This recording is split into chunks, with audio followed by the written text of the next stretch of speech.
So എല്ലാവർക്കും ഒരിക്കൽ കൂടി ഗുഡ് മോർണിംഗ് ഗുഡ് ഈവനിങ്. നമുക്ക് എന്തായാലും സോഷ്യൽ വർക്ക് അഡ്മിനിസ്ട്രേഷന്റെ കുറച്ച് ക്വസ്റ്റ്യൻസ് ആണ് നമ്മൾ ഇന്ന് ഡിസ്കസ് ചെയ്യാൻ പോകുന്നത്. ആക്ച്വലി നിങ്ങൾ സോഷ്യൽ വർക്ക് അഡ്മിനിസ്ട്രേഷന്റെ ക്ലാസ്സസ് എല്ലാം കണ്ടിട്ടുണ്ടായിരിക്കും എന്ന് വിചാരിക്കുന്നു. അത് റിലേറ്റഡ് ആയിട്ടുള്ള കുറെ കൺസെപ്റ്റുകളെല്ലാം നിങ്ങൾക്ക് പക്കയായിട്ടുണ്ടാവും എന്ന് വിചാരിക്കുന്നു. സോ നമുക്ക് എന്തായാലും കുറച്ച് ക്വസ്റ്റ്യൻസ് ആണ് നോക്കുന്നത്. ക്വസ്റ്റ്യൻസും അതിന്റെ എങ്ങനെയാണ് അതിന്റെ ആൻസേഴ്സ് വരുന്നത്, അതേപോലെ തന്നെ നമുക്ക് കുറച്ച് ലോജിക്കലി എങ്ങനെ നിങ്ങൾക്ക് ആൻസറിലേക്ക് എത്താം. ഇപ്പൊ എല്ലാ ക്വസ്റ്റ്യൻസും നമുക്കറിയാം, നമ്മളൊരു കോമ്പറ്റേറ്റീവ് എക്സാമിന് പ്രിപ്പയർ ചെയ്യുന്ന സമയത്ത് എല്ലാ ക്വസ്റ്റ്യൻസും നമ്മൾ വിചാരിച്ച പോലെ നമ്മൾ പഠിച്ചു തരുന്നത് മാത്രമായിരിക്കില്ല വരിക. ചില ക്വസ്റ്റ്യൻസ് നമ്മളുടെ ആ ഒരു ലോജിക്കും കൂടെ കണക്ട് ചെയ്തിട്ടായിരിക്കും നമ്മൾ ആൻസറിലേക്ക് എത്തുന്നുണ്ടായിരിക്കും. അല്ല, നമുക്കറിയാം ഒരു വാസ്റ്റ് സിലബസ് ആയിരിക്കും ഉണ്ടാവുക. ഇനി ആ സിലബസിലുള്ള പഠിച്ചാൽ തന്നെ അതിലും കുറെ വാസ്റ്റ് ആയിട്ടുള്ള കണ്ടന്റ്സ് വരുന്നുണ്ടായിരിക്കും. അപ്പൊ നമുക്ക് നമ്മൾ പഠിച്ചത് വെച്ചിട്ട് എങ്ങനെ നമ്മുടെ ലോജിക്കും കൂടെ വർക്ക്ഔട്ട് ചെയ്യാം എന്നുള്ള രീതിയിലാണ് കുറച്ച് ക്വസ്റ്റ്യൻസ് ഫ്രെയിം ചെയ്തിട്ടുള്ളത്. അപ്പോ എങ്ങനെയാണ് ഓരോ ക്വസ്റ്റ്യൻസ് നമുക്ക് ഇതാക്കട്ടെ എന്നുള്ളതും കൂടെ നോക്കി നോക്കാം. ഓക്കെ, എല്ലാവരും സെറ്റ് അല്ലേ? സെറ്റ് ആണെങ്കിൽ ഒരു തംസ് ഇട്ടേ.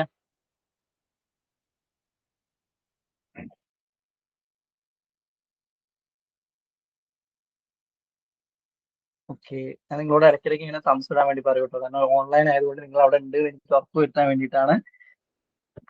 നിങ്ങൾ ഹോൾ ടിക്കറ്റ് ഒക്കെ ഓൾറെഡി വന്നിട്ടുണ്ട്, കുറെ പേർക്ക് ഹോൾ ടിക്കറ്റ് അപ്ലോഡ് ചെയ്ത് കഴിഞ്ഞാൽ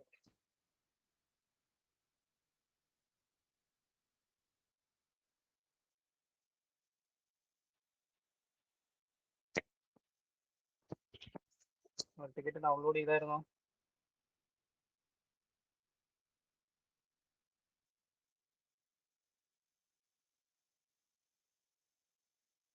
യെസ്.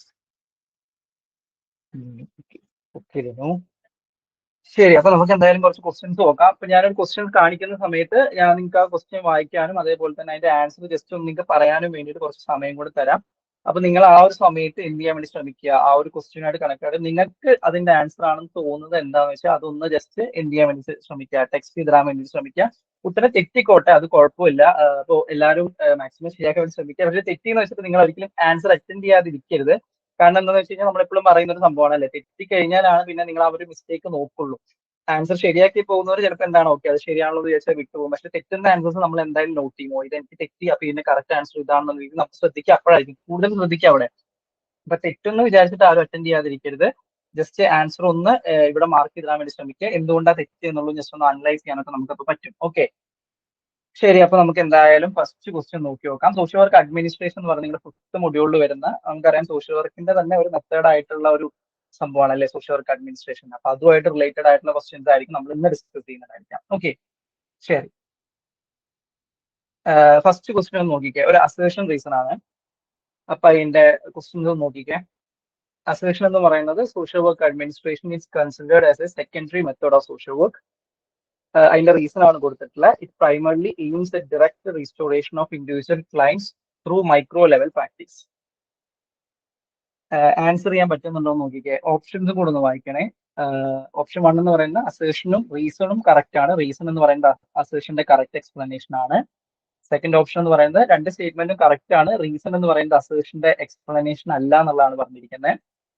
ഇനി തേർഡ് സ്റ്റേറ്റ്മെന്റ് എന്ന് പറയുന്നത് assertion is true but reason is false. Fourth one എന്ന് പറയുന്നത് അസേഷൻ ഫോൾസ് ആണ് പക്ഷെ റീസൺ കറക്റ്റ് ആണെന്നാണ് പറഞ്ഞിരിക്കുന്നത്. നോക്കിക്കേ, സോഷ്യൽ വർക്ക് അഡ്മിനിസ്ട്രേഷനുമായിട്ടാണ് ക്വസ്റ്റ്യൻ പറഞ്ഞിരിക്കുന്നത്. ഓക്കെ, സി പറയുന്നുണ്ട്.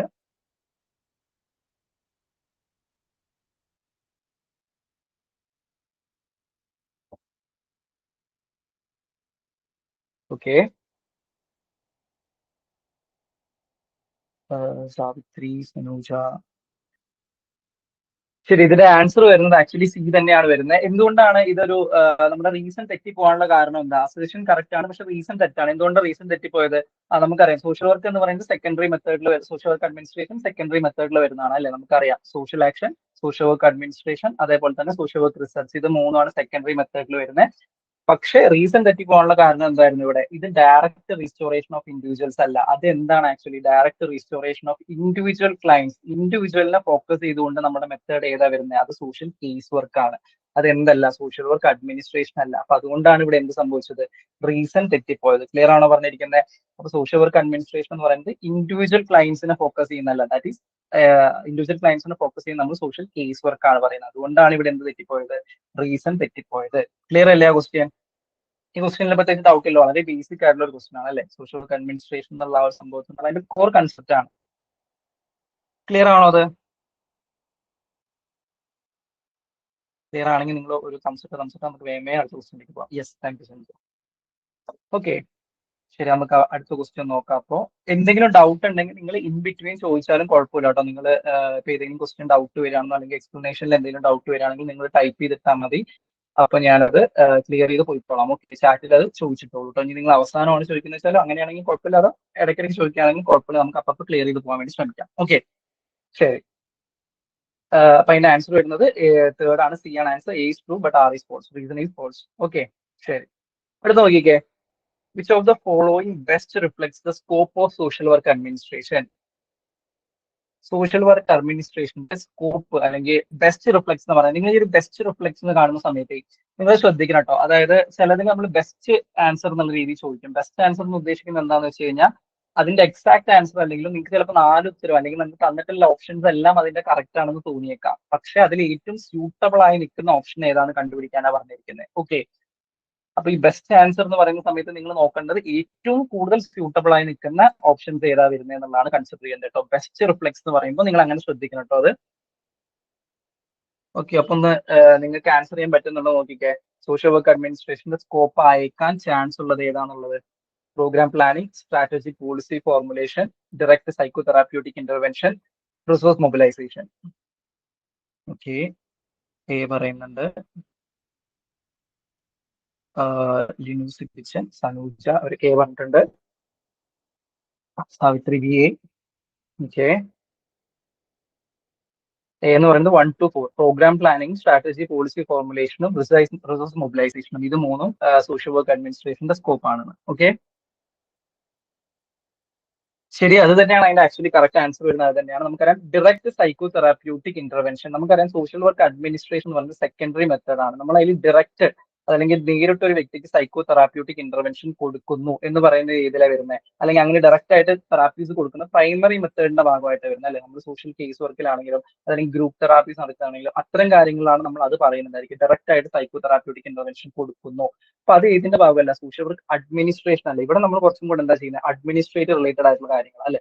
നമ്മൾ പോസ്കോപ്പ് പോലെയുള്ള അല്ലെങ്കിൽ അതുമായിട്ട് കണക്റ്റഡ് ആയിട്ട് വരുന്ന അഡ്മിനിസ്ട്രേഷൻ എന്താണ് വരുന്നത്, ഓർഗനൈസിങ് എങ്ങനെയാണ് വരുന്നത്. അപ്പൊ ആ ഒരു കുറച്ചും കൂടെ മാനേജിയൽ അല്ലെങ്കിൽ ടെക്നിക്കൽ ആയിട്ടുള്ള സംഭവങ്ങളാണ് ഇവിടെ വരുന്നത്. സോ സൈക്കോ തെറാപ്യൂട്ടിക് ഇന്റർവെൻഷൻ കൊടുക്കുക എന്നുള്ള എന്തല്ല ഇതിന്റെ സ്കോപ്പ് ആയിട്ട് നമ്മൾ പറയുന്നില്ല. ഓക്കെ, അപ്പൊ നമുക്ക് അങ്ങനെ ഒരു ഓപ്ഷൻ ഉണ്ട്. ആ ഒരു 3 എന്നുള്ള ഒരു സാധനം ഒറ്റയടിക്ക് എലിമിനേറ്റ് ചെയ്ത് കഴിഞ്ഞാൽ നിങ്ങൾക്ക് എന്താണ് 1 to 4 എന്ന് പറയുന്ന ഒരു സാധനത്തിലേക്ക് എത്താൻ വേണ്ടിയിട്ട് പറ്റുന്നുണ്ട്. ബാക്കി മൂന്നും അതിന്റെ സ്കോപ്പ് ആയിട്ട് പറയുന്നുണ്ട്. പിന്നെ നിങ്ങൾ ശ്രദ്ധിക്കേണ്ട ഒരു സാധനം എന്താണെന്ന് വെച്ച് കഴിഞ്ഞാൽ എലിമിനേഷൻ കുറെ സ്ഥലത്ത് വർക്ക് ചെയ്യും കേട്ടോ. ഇപ്പൊ നിങ്ങൾക്ക് അറിയാം 3 എന്ന് പറയുന്നത് ഇതിൽ വരുന്നില്ല എന്നറിയാം. പിന്നെ വേറെ ഏതെങ്കിലും ഒരു ഓപ്ഷൻ നിങ്ങൾക്ക് ഡൗട്ടും ചിലപ്പോൾ ഉണ്ടായിരിക്കും. പക്ഷെ നിങ്ങൾ ശ്രദ്ധിക്കുക, ഇവിടെ കണ്ടു ബിയിലും സിയിലും 3 വരുന്നുണ്ട്. അപ്പൊ നിങ്ങൾക്ക് സുഖമായിട്ട് എന്ത് ചെയ്യാൻ പറ്റും, അത് എലിമിനേറ്റ് ചെയ്ത് കളയാൻ വേണ്ടി പറ്റും. ബിയും സിയും എലിമിനേറ്റ് ചെയ്യാൻ വേണ്ടി പറ്റും. പിന്നെ നിങ്ങൾക്ക് എ ഡി അങ്ങനെ ഒരു ഓപ്ഷനിലേക്ക് എത്താൻ വേണ്ടി പറ്റും. ക്ലിയർ ആണോ പറയുന്നത്? അപ്പൊ നിങ്ങൾക്ക് ഒരു ഓപ്ഷൻ അറിയില്ല എന്ന് ഉറപ്പുണ്ടെങ്കിലും നിങ്ങൾക്ക് എന്ത് ചെയ്യാൻ വേണ്ടി പറ്റും, ചില കേസസിൽ ഉത്തരത്തിലേക്ക് എത്താൻ വേണ്ടിയിട്ട് പറ്റും. ഇങ്ങനത്തെ 2-3 കോമ്പിനേഷൻ വരുന്ന ക്വസ്റ്റ്യൻസ് ആണെങ്കിൽ നിങ്ങൾക്ക് അങ്ങനെ എളുപ്പത്തിൽ എത്താൻ വേണ്ടി പറ്റും കേട്ടോ. അപ്പൊ അതും ശ്രദ്ധിക്കാം. നിങ്ങൾക്ക് ആ ഒരു ക്വസ്റ്റ്യൻ എക്സാക്ട്ലി അറിയില്ലെങ്കിലും അറിയാവുന്നത് വെച്ചിട്ട് എങ്ങനെ ആൻസർ ചെയ്യാന്നുള്ള പറയുന്നത്. എലിമിനേഷൻ മെത്തേഡ്സും നിങ്ങൾ കുറച്ചും കൂടെ പ്രാക്ടീസ് ചെയ്യണം. എങ്ങനെയാണ് അറിയാത്തത് എലിമിനേറ്റ് ചെയ്തിട്ട് ആൻസറിൽ എത്തുക എന്നുള്ളത്. ഓക്കെ, ഈ ക്വസ്റ്റ്യൻ സെറ്റ് അല്ലേ? എന്തെങ്കിലും ഡൗട്ട് ഉണ്ടോ? സോഷ്യൽ വർക്ക് അഡ്മിനിസ്ട്രേഷൻ പ്ലാനിങ് അതിന്റെ സ്കോപ്പ് ആണ് ചോദിച്ചിരിക്കുന്നത്. സോ പ്ലാനിങ് വരും അറിയാം, പോളിസി ഫോർമുലേഷൻ വരും, റിസോഴ്സ് മൊബിലൈസേഷൻ, ഇത് മൂന്നും വരുന്നതാണ്. ഓക്കെ, സെറ്റ് അല്ലേ?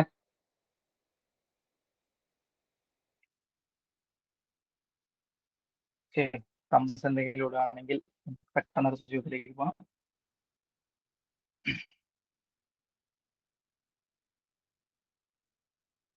Okay, set. Thank you Sanja. ശരി, അപ്പൊ അതിന്റെ ആൻസർ 1 to 4 ആണ് വരുന്നത്. ഓക്കെ, ശരി. അടുത്ത് നോക്കിയേ, ആക്ച്വൽ ഫോളോയിങ് ആണ്. ആക്ച്വൽ ഫോളോയിങ് ശരിക്കും ഭയങ്കര റിലാക്സേഷൻ ഉള്ള ഒരു ക്വസ്റ്റൻ ആട്ടോ. നമുക്ക് ഇവിടെ നമ്മുടെ ലോജിക്ക് ഏറ്റവും കൂടുതൽ നമുക്ക് എളുപ്പം വർക്ക് ചെയ്യാൻ പറ്റുന്നത് ഇവിടെ. ഒന്ന് നോക്കിക്കേ, മാച്ച് ചെയ്യാൻ പറ്റുന്നുണ്ടോ കറക്റ്റ് ആയിട്ട് എന്നുള്ളത്. പോസ്കോപ്പ് വരുന്നുണ്ട്, ബഡ്ജറ്റിംഗ് വരുന്നുണ്ട്, കോർഡിനേഷൻ വരുന്നുണ്ട്, ഡെലിഗേഷൻ വരുന്നുണ്ട്. അപ്പുറത്തെ സൈഡിലാണെങ്കിൽ ensures harmonious unit of functioning of sub units, assigning of decision making power, planning, organising, staffing, കുത്തുകുത്ത് അത് കണ്ടിന്യൂ ഉണ്ട് കേട്ടോ. Allocation of financial resources. A ആണെന്ന് പറയുന്നുണ്ട്.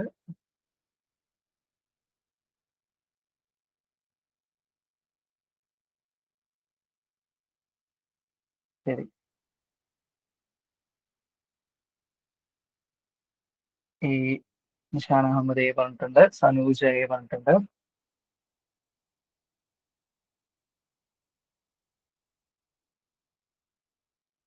ഇതെന്നുള്ളത് നോക്കിയേ.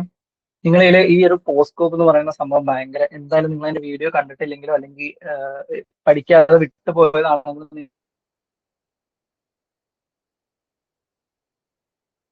നിങ്ങൾ എന്തായാലും മസ്റ്റ് പോസ്കോപ്പ് എന്ന് പറയുന്നത് റിപ്പീറ്റഡ് ആയിട്ട് ചോദ്യം വരുന്ന ഒരു ഏരിയയാണ് പോസ്കോപ്പ് എന്ന് പറയുന്നത്.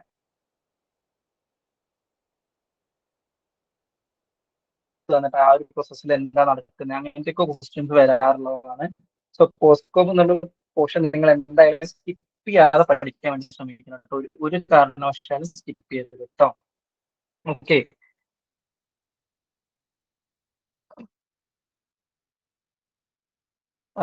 ഇപ്പൊ വോയിസ് ക്ലിയർ ആവുന്നുണ്ടോ സഞ്ജു? ബ്രേക്ക് ആവുന്നു എന്ന് പറഞ്ഞിട്ടുണ്ട്. വോയിസ് ഇപ്പൊ ക്ലിയർ ആണോ എന്ന് നോക്കാവോ?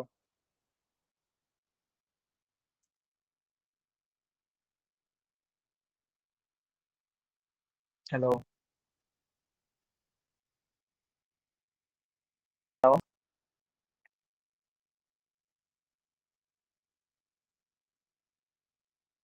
Yes, thank you. Coordinating, reporting, budgeting അല്ലെ? അങ്ങനെയാണ് അതിന്റെ ഒരു കറക്റ്റ് ആൻസർ വരുന്നത് അല്ലെ? അപ്പൊ പോസ്കോപ്പ് എന്ന് പറയുന്നത് എന്തായാലും A3 നമുക്ക് കറക്റ്റ് ആയിട്ട് എടുക്കും അല്ലെ? സോ A3 വന്നാൽ തന്നെ നമുക്ക് രണ്ട് ഓപ്ഷൻ സുഖമായിട്ട് എലിമിനേറ്റ് ചെയ്തൂടെ? ഡിയും വരില്ല, ഡിയും വരില്ല. അത് രണ്ടും എന്തായാലും ക്യാൻസൽ ചെയ്യൂല A3 ആണെങ്കിൽ. സെറ്റ് അല്ലേ അത്? ഇനി നോക്കിക്കേ, ഡി പിന്നെ നമുക്ക് നോക്കേണ്ട കാര്യമില്ല, കാരണം A3യും D2 ആ എയിലും സിയിലും ആ ഒരു ഓപ്ഷൻ സെറ്റാ. പിന്നെ ബിയോ സിയോ ഏതെങ്കിലും ഒന്ന് കണ്ടുപിടിച്ചാൽ മതി പോരെ? സോ നോക്കിക്കേ, ബിയിലും സിയിലും എങ്ങനെയാ വരുന്നത്? B budgeting. ബഡ്ജറ്റിംഗ് എന്ന് പറയുന്നത് എന്താവാനാ chance? Allocation of financial resources അല്ലേ ബഡ്ജറ്റ്? ബഡ്ജറ്റിൽ നമ്മൾ മെയിൻലി അതല്ലേ പറയുന്നത്? ക്ലിയർ ആണോ പറഞ്ഞിരിക്കുന്നത്? അലോക്കേഷൻ ഓഫ് ബഡ്ജറ്റിംഗ് അല്ലെങ്കിൽ അലോക്കേഷൻ ഓഫ് ഫിനാൻഷ്യൽ റിസോഴ്സസ് ആണ് ബഡ്ജറ്റിംഗ് എന്ന് പറയുന്നത്. So B will be automatically എന്തായിട്ട് മാറും?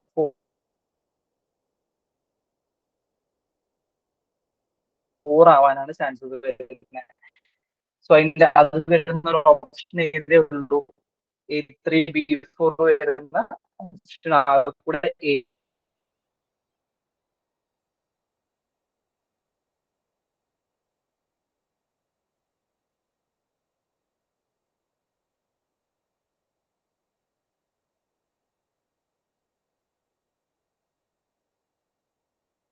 കോർഡിനേറ്റ് ചെയ്യുക, ആ വാക്ക്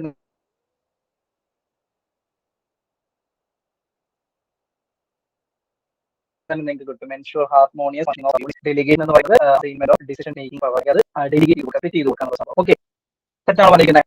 സോ നിങ്ങൾക്ക് ആ ഒരു പോസ്കോപ്പ് പ്ലാനിങ്, ഓർഗനൈസിംഗ്, സ്റ്റാഫിംഗ് ആണെന്ന് കിട്ടിയാൽ തന്നെ രണ്ട് ഓപ്ഷൻ സുഖമായിട്ട് എലിമിനേറ്റ് ചെയ്ത് കളയാം. പിന്നെ ബാക്കി രണ്ടെണ്ണം ഫോക്കസ് ചെയ്താൽ മതി. പിന്നെ നിങ്ങൾ ഡെലിഗേഷനെ കുറിച്ച് ചിന്തിക്കേ വേണ്ട, കാരണം രണ്ട് ഓപ്ഷനിലും അത് സെയിം ആയിട്ടാണ് വന്നിരിക്കുന്നത്. പിന്നെ ബിഒ സിഒ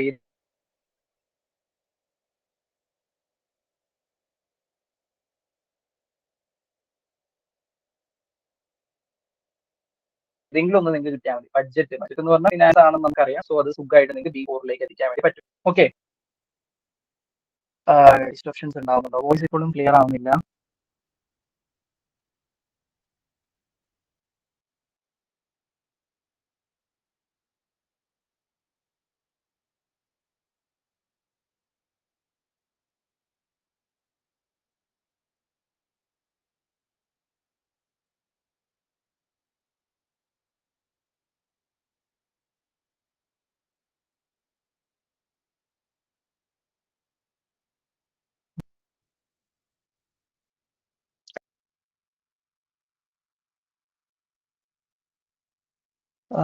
ഇപ്പൊ ക്ലിയർ ആവുന്നുണ്ടോ? വോയിസ് ഒന്ന് പറയാമാരെങ്കിലും.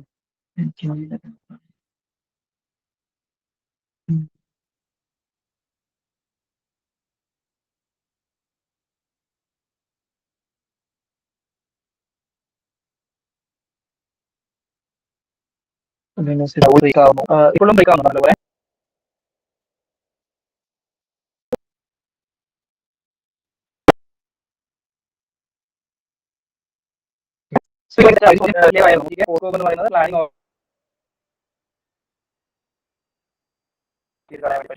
സോ ബാക്കി വരുന്നത് കണ്ടുപിടിച്ചാൽ മതിയാവും. ഓക്കെ ഓക്കെ, ശരി, thank you. Sorry for the disturbance. ഞാൻ പെട്ടെന്ന് വോയിസ് എന്തോ കണക്ട് ചെയ്തായിരുന്നു. ഇടയ്ക്ക് ഡിസ്റ്റർബ് ആവുന്നുണ്ടെങ്കിൽ ജസ്റ്റ് ഒന്നുകൂടെ പറയണേ. ഓക്കെ, ശരി ശരി. അപ്പൊ ബഡ്ജറ്റിംഗ് എന്ന് പറയുന്നത് ബി എന്ന് പറയുന്നത് ഫിനാൻഷ്യൽ റിസോഴ്സസ് ആയിട്ട് കണക്ട് ചെയ്യുന്ന സമയത്ത് നിങ്ങൾക്ക് എന്താണ് സുഖമായിട്ട് B4 എന്നുള്ള സംഭവം കണക്ട് ചെയ്യാൻ വേണ്ടി പറ്റും. സോ എയും ബിയും കിട്ടിക്കഴിഞ്ഞാൽ എന്താ നിങ്ങളുടെ ആൻസർ സോൾവ് ആയി. A3 B4 ഈ രണ്ട് സംഭവം കിട്ടിയാൽ പോലെ വേറെ നിങ്ങൾക്ക് എന്തെങ്കിലും നോക്കേണ്ടതായിട്ടുണ്ടോ? സുഖമായിട്ട് അടുത്ത ക്വസ്റ്റിനിലേക്ക് പോയി കൂടെ, ടൈം കുറേ ആവശ്യകൂടെ. സോ നിങ്ങൾ അങ്ങനെ എപ്പോഴും ശ്രദ്ധിക്കുക. രണ്ടെണ്ണം നിങ്ങൾക്ക് കൺഫേം ആയിട്ട് മാച്ച് ഫോളോയിങ്ങിൽ കിട്ടിക്കഴിഞ്ഞാൽ പിന്നെ വെറുതെ ബാക്കിയുള്ളതും കൂടെ മാച്ച് ചെയ്ത് സമയം കളയാൻ നിൽക്കരുത്. വേഗം എന്ത് ചെയ്യാൻ വേണ്ടി ശ്രമിക്കുക, അടുത്ത ക്വസ്റ്റിനിലേക്ക്. ഇപ്പോൾ അത്രയും ടൈം നിങ്ങൾക്ക് സേവ് ചെയ്യാൻ വേണ്ടി പറ്റും കേട്ടോ.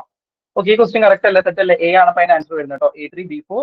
സി കോർഡിനേഷൻ എന്ന് പറയുന്നത് ഹാർമോണിയസ് ഫംഗ്ഷനിങ് ആണ്. ഡെലിഗേഷൻ എന്ന് പറയുന്നത് assignment of decision making power ആണ്. ഇത് ക്ലിയർ അല്ലേ? ഈ ചോദ്യം ക്ലിയർ അല്ലേ? ഓക്കെ, ഇത് കൺസിഡർ അവോ സെറ്റ് ആണെങ്കിൽ ഓക്കെ, ഇൻഷാല്ലാ. Thank you. ശരി, അപ്പൊ അതിന്റെ ആൻസർ A ആണ് വരുന്നത്. അടുത്ത ചോദ്യം നോക്കിയാലോ എന്നാ. നോക്കിയേ കിട്ടുന്നുണ്ടോ എന്നുള്ളത്. In social welfare administration, the principle of scalar chain primarily refers to. Scalar chain എന്ന് പറയുന്ന ആ ഒരു പ്രിൻസിപ്പിൾ എന്തിനെയാണ് റെഫർ ചെയ്യുന്നത് എന്നതാണ് ചോദിച്ചിരിക്കുന്നത്. ഒരു പ്രിൻസിപ്പിൾ ആണ് നമുക്കറിയാലോ സ്കെയിലാർ ചെയിൻ എന്ന് പറയുന്നത്. നിഷാന B പറഞ്ഞിട്ടുണ്ട്. ഓക്കെ, സാവിത്രി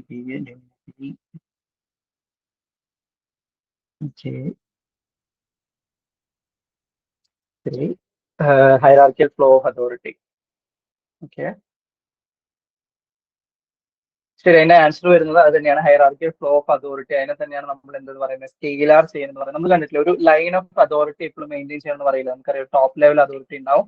നിങ്ങളൊരു ഓർഗനൈസേഷന്റെ സ്ട്രക്ചർ ചോദിച്ചാൽ ടോപ്പ് ലെവൽ ഒരു അതോറിറ്റി ഉണ്ടാവും. ആ അതോറിറ്റിന്റെ താഴെ കുറച്ചൊരു മാനേജറിയൽ പൊസിഷൻസിൽ ഇരിക്കുന്ന കുറച്ച് മാനേജേഴ്സ് ഉണ്ടായിരിക്കും അല്ലെ. മാനേജേഴ്സിന്റെ അടിയിൽ അസിസ്റ്റന്റ് മാനേജേഴ്സ് ഉണ്ടായിരിക്കും. അതിന്റെ താഴെ എന്തുണ്ടായിരിക്കും, കുറച്ച് ഡിപ്പാർട്ട്മെന്റ് ഹെഡ്സ് ഉണ്ടായിരിക്കും. മേ ബി അതിന്റെ താഴെ ആയിരിക്കും വരുന്നുണ്ടാവും ഡിപ്പാർട്ട്മെന്റിൽ. അങ്ങനെയല്ലേ പോകുന്നുണ്ടായിരിക്കാം. സോ ഇവിടെ ഒരു ഹൈറാർക്കിയൽ ഫ്ലോ ഉണ്ടായിരിക്കും. ആരാണ് ഏറ്റവും ടോപ്പിൽ വരുന്നത്, അയാളുടെ ഓർഡേഴ്സ് ആർക്കാണ് കിട്ടുന്നത്, അവരുടെ ഓർഡേഴ്സ് ആർക്കാണ് കിട്ടുന്നത്. ആ ഒരു ലൈൻ ഓഫ് അതോറിറ്റി എന്തായിരിക്കും, ഭയങ്കര ക്ലിയർ ആയിട്ടായിരിക്കും ഉണ്ടായിരിക്കും. സ്കെയിലാർ ചെയിൻ റെപ്രസെന്റ് ചെയ്യുന്നുണ്ടായിരിക്കും. അതിനെയാണ് നമ്മൾ എന്താ പറയുക ഹൈറാർക്കിയൽ ഫ്ലോ ഓഫ് അതോറിറ്റി എന്നുള്ളത് ഉദ്ദേശിക്കുന്നത്. ഓക്കെ, സോ അതാണ് B ഓപ്ഷൻ ആണ് അപ്പൊ വരുന്നത് അല്ലേ. കറക്റ്റ് ആയിട്ടല്ല എല്ലാവരും പറഞ്ഞ, എല്ലാവരും കറക്റ്റ് ആയിട്ടാണ് പറഞ്ഞത്. Okay, so hierarchical flow of authority ആണ് സ്കെയിലാർ ചെയിൻ എന്ന് പറയുന്നത്. അപ്പൊ നിങ്ങൾ വേർഡ്സ് ഇങ്ങനത്തെ ശ്രദ്ധിക്കണം. എസ്പിരിറ്റ് കോപ്സ് എന്ന് പറയുന്ന ഒരു സംഭവമുണ്ട്, സ്കെയിലാർ ചെയിൻ എന്ന് പറയുന്ന വേർഡ്സ് ഉണ്ട്. അപ്പൊ നിങ്ങൾക്ക് അങ്ങനെ വേർഡ്സുകൾ പെർട്ടിക്കുലർ വേർഡ് തന്നിട്ട് ഇതൊരു പ്രിൻസിപ്പിൾ ആണല്ലേ, പ്രിൻസിപ്പിൾ ഓഫ് സ്കെയിലാർ ചെയിൻ എന്ന് പറഞ്ഞ പ്രിൻസിപ്പിൾ ഉണ്ട്. അപ്പൊ ആ പ്രിൻസിപ്പിൾ കൊണ്ട് എന്താ മീൻ ചെയ്യുന്നതെന്ന് ഉദ്ദേശിച്ചിട്ടുള്ളത്. നമ്മൾ നേരത്തെ പോസ്കോബിലും പറഞ്ഞിട്ടുണ്ടായിരുന്നു ഇങ്ങനത്തെ ക്വസ്റ്റ്യൻസ് വരാൻ എപ്പോഴും ചാൻസ് ഉള്ളതാണ്. ചിലപ്പോൾ നിങ്ങളോട് ചോദിക്കാം പോസ്കോബിൽ ഒരു പെർട്ടിക്കുലർ സ്റ്റേജ് വന്നിട്ട്, അല്ലെങ്കിൽ ഒരു ഓർഗനൈസിംഗ് അല്ലെങ്കിൽ ഡെലിഗേഷൻ എന്നുള്ള സ്റ്റേജ് വന്നു, അല്ലെങ്കിൽ റിപ്പോർട്ടിംഗ് എന്നുള്ള സ്റ്റേജ് വന്നു എന്ന് വിചാരിക്കും. എന്നിട്ട് ആ ഒരു റിപ്പോർട്ടിംഗ് സ്റ്റേജിൽ എന്താണ് നടക്കുന്നത് എന്നുള്ളൊരു സംഭവം ഓപ്ഷൻസ് വെച്ച് നിങ്ങൾക്ക് ചോദിക്കാം, ചാൻസസ് ഉള്ളതാണ്. ഓക്കെ, സോ ഇത് ക്ലിയർ അല്ലേ? ഹൈറാർക്കിയൽ ഫ്ലോ ഓഫ് അതോറിറ്റിനെയാണ് നമ്മൾ സ്കെയിലാർ ചെയിൻ എന്ന് പറയുന്നത്. ഓക്കെ, ശരി, ആൻസർ ചെയ്യാൻ പറ്റുന്നുണ്ടോ നോക്കിയേ. Which statement is not correct regarding non profit human service organisation? HSO എന്ന് പറയുന്ന സംഭവമാണ് non human service organisations. Statements നോക്കിക്കേ. Their primary accountability is towards the mission and service users. Surplus generated must be reinvested into organizational activities. Decision making is profit driven and market oriented. They often rely on grants, donation, and governmental support. Answer ചെയ്യാൻ പറ്റുന്ന നോക്കിയേ. ലിനൂസ് efficiency പറഞ്ഞിട്ടുണ്ട്. Okay, Savitri BC, Sanuja C, Nishana C. എല്ലാവരും ചെയ്യാണല്ലോ. Variety ആയിട്ട് answers ആരും try ചെയ്യുന്നില്ലേ? ശരി, എന്താ ചോദിച്ചിരിക്കുന്നത്? Non profit human service organisations, ഒരു HSO അല്ലെങ്കിൽ ഒരു ഹ്യൂമൻ ഹ്യൂമൻസിന് സർവീസ് അവൈലബിൾ ആയിരിക്കുന്ന അല്ലെങ്കിൽ സർവീസ് കൊടുക്കുന്ന ഓർഗനൈസേഷൻസിൽ വിച്ച് ഈസ് നോട്ട് കറക്റ്റ് എന്ന് ശ്രദ്ധിച്ചിരിക്കും. നിങ്ങൾ ആ നോട്ട് എന്നുള്ളത് ഭയങ്കരമായിട്ട് ശ്രദ്ധിക്കണം കേട്ടോ, ഇല്ലെങ്കിൽ നിങ്ങൾ ഉത്തരം തെറ്റിക്കും. കാരണം നമ്മൾ പെട്ടെന്ന് ഇപ്പൊ ഇവിടെ നിങ്ങൾ ശ്രദ്ധിച്ചിട്ടുണ്ടാവും, പക്ഷെ നിങ്ങൾ ആ ഒരു എക്സാം പ്രഷറിൽ ഇരിക്കുന്ന സമയത്തും അത്രയും ഒരു സംഭവത്തിൽ ഇരിക്കുന്ന സമയത്ത് ചിലപ്പോൾ നോട്ട് എന്നുള്ളത് ശ്രദ്ധിക്കില്ല. അത് വളരെ എന്താ പറയുക കാഷ്വലായി സംഭവിക്കുന്ന ഒരു തെറ്റാണ്. അപ്പൊ നോട്ട് ശ്രദ്ധിച്ചിട്ടില്ലെങ്കിൽ എന്താ നമ്മുടെ ഉത്തരം തെറ്റാനുള്ള ചാൻസസ് കൂടുതലാണ്. ഇവിടെ ഇല്ലെങ്കിലും ഇങ്ങനത്തെ ക്വസ്റ്റ്യൻസ് വരും, കോമ്പിനേഷൻ ക്വസ്റ്റ്യൻസ് വരും, 1 2 3 1 2 4 അങ്ങനത്തെ ക്വസ്റ്റ്യൻസ് വരുന്ന സമയത്ത് ഈ നോട്ട് ശ്രദ്ധിച്ചിട്ടില്ലെങ്കിൽ തെറ്റാനുള്ള ചാൻസസ് ഭയങ്കര കൂടുതലാണ് കേട്ടോ. അപ്പൊ നോക്കിയാൽ ഹ്യൂമൻ സർവീസ് ഓർഗനൈസേഷന്റെ primary accountabilities towards the mission and service users അല്ലെ. അവരുടെ എന്തിനു വേണ്ടിയാണ് പ്രവർത്തിക്കുന്നത്, അവരുടെ സർവീസ് ആർക്കാണോ കൊടുക്കുന്നത് ആ വ്യക്തികൾക്കായിരിക്കും അവരെന്തായാലും പ്രൈമറി അക്കൗണ്ടബിലിറ്റി, അല്ലെങ്കിൽ അവരുടെ ആ ഒരു പ്രൈമറി അക്കൗണ്ടബിലിറ്റി ആ വ്യക്തികളോടായിരിക്കും ഉണ്ടായിരിക്കുക. ആ സ്റ്റേറ്റ്മെന്റ് എന്തായാലും ശരിയല്ലേ? ശരിയാണ്. Surplus generated must be reinvested in to organisational activity. നമുക്ക് അതിന് പ്രോഫിറ്റ് ഉണ്ടാക്കാൻ വേണ്ടി പറ്റുമോ? ഇല്ല. ക്വസ്റ്റിനിൽ തന്നെ പറഞ്ഞിട്ടുണ്ട് നോൺ പ്രോഫിറ്റ് ഓർഗനൈസേഷൻ ആണ്. അപ്പൊ നമ്മൾ ഉണ്ടാക്കുന്ന പ്രോഫിറ്റ് നമ്മളുടെ യൂസിന് എടുക്കാൻ വേണ്ടി പറ്റുമോ, അല്ലെങ്കിൽ നമ്മളുടെ പേഴ്സണൽ യൂസിന് എടുക്കാൻ വേണ്ടി പറ്റുമോ? പറ്റില്ല. ആ ഒരു സർപ്ലസ് അല്ലെങ്കിൽ അതിൽ നിന്ന് ഉണ്ടാക്കുന്ന ആ ഒരു എക്സ്ട്രാ ലാഭം എന്ന് പറയുന്നത് നമ്മൾ അതിൽ തന്നെ റീഇൻവെസ്റ്റ് ചെയ്യുന്ന ഓർഗനൈസേഷണൽ ആക്ടിവിറ്റീസിന്റെ ഫംഗ്ഷനിങ് വേണ്ടിയിട്ടാണ് ഉപയോഗിക്കുക. ആ സ്റ്റേറ്റ്മെന്റ് ഒക്കെ എന്തായാലും കറക്റ്റ് അല്ലേ? കറക്റ്റ് ആണ്. ഇനി നോക്കിക്കേ, decision making is profit driven and market oriented ആയിരിക്കുമോ?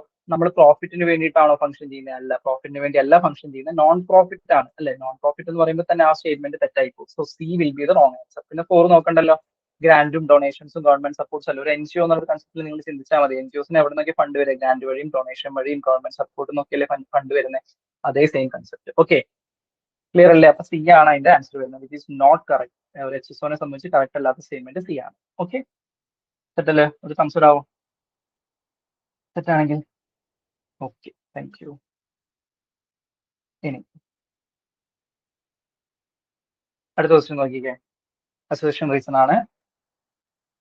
Public administration and social administration share common ground in welfare policy implementation. അതാണ് അസോസിയേഷൻ പറഞ്ഞിരിക്കുന്നത്. Public administration exclusively deals with private sector organisational processes.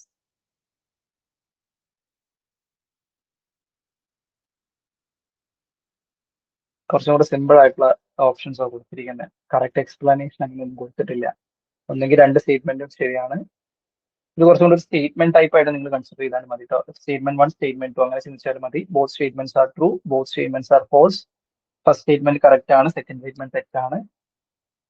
First statement തെറ്റാണ്, second statement correct ആണ്. അങ്ങനെ ഒന്ന് ചിന്തിച്ചു നോക്കിയാൽ. കുറെ പേര് സനുജ, നിഷാന, ഒരാളും കൂടെ പറയുന്നുണ്ട്.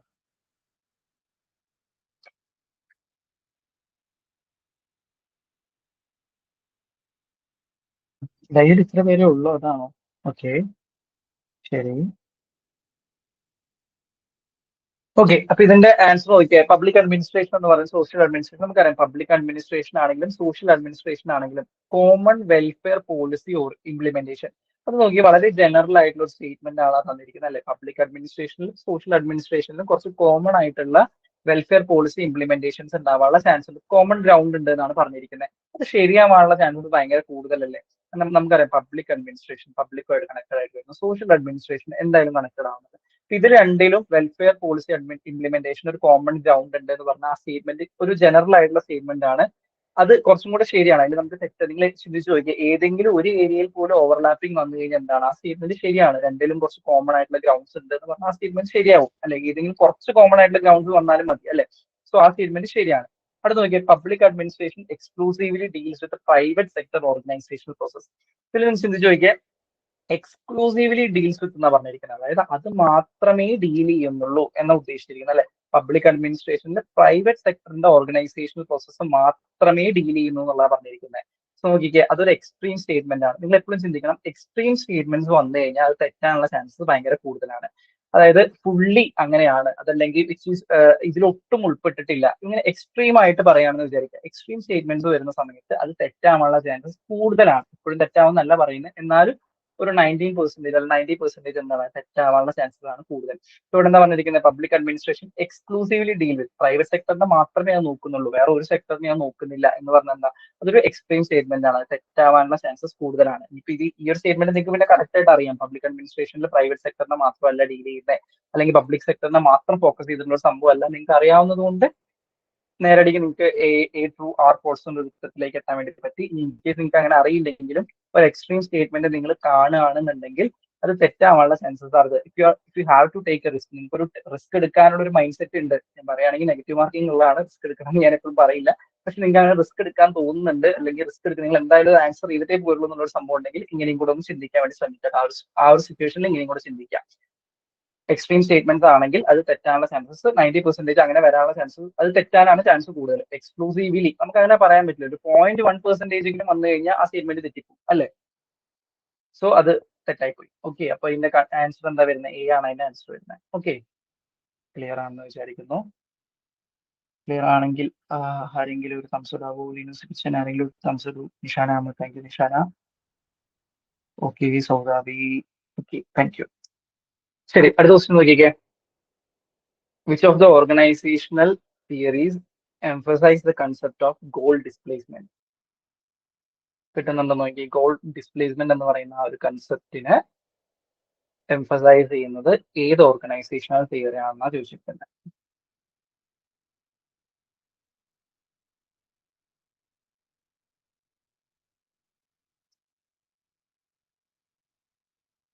എവിടെ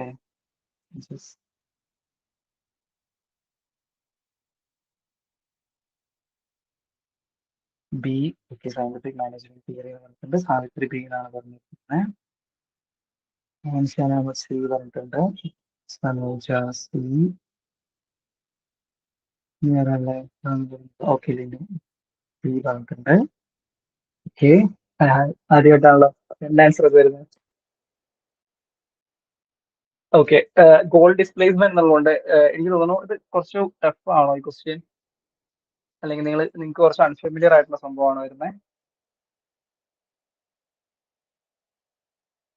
ഓക്കെ, ഗോൾ ഡിസ്പ്ലേസ്മെന്റ് എന്നുകൊണ്ട് ഉദ്ദേശിക്കുന്നത് എന്താണെന്ന് വെച്ച് കഴിഞ്ഞാൽ ഇത് ലേറ്റർ ഓൺ ആഡ് ആയിട്ട്, അതായത് തിയറിയിലേക്ക് പിന്നീട് ആഡ് ആയിട്ട് നമ്മൾ പറയുന്ന ഒരു സംഭവമാണ്. ഇത് എക്സിസ്റ്റ് ചെയ്യുന്ന ഒരു തിയറി ഉണ്ട്. ഓക്കെ സൗദാബി. ഓക്കെ, ഇത് എക്സിസ്റ്റ് ചെയ്യുന്ന ഒരു തിയറി ഉണ്ട്. അപ്പൊ ആ ഒരു തിയറിയിലേക്ക് ഫർദർ ആഡ് ചെയ്തിട്ടുള്ള ഒരു കൺസെപ്റ്റ് ആണ്, അല്ലെങ്കിൽ അതിനൊരു ക്രിറ്റിസിസം പോലെയോ അല്ലെങ്കിൽ അതിലേക്കുള്ള ഒരു എന്താ പറയാ, ഒരു ആഡ് ഓൺ പോലെ നമുക്ക് വന്നിട്ടുള്ള സംഭവമാണ് ഈ ഗോൾ ഡിസ്പ്ലേസ്മെന്റ് എന്ന് പറയുന്നത്.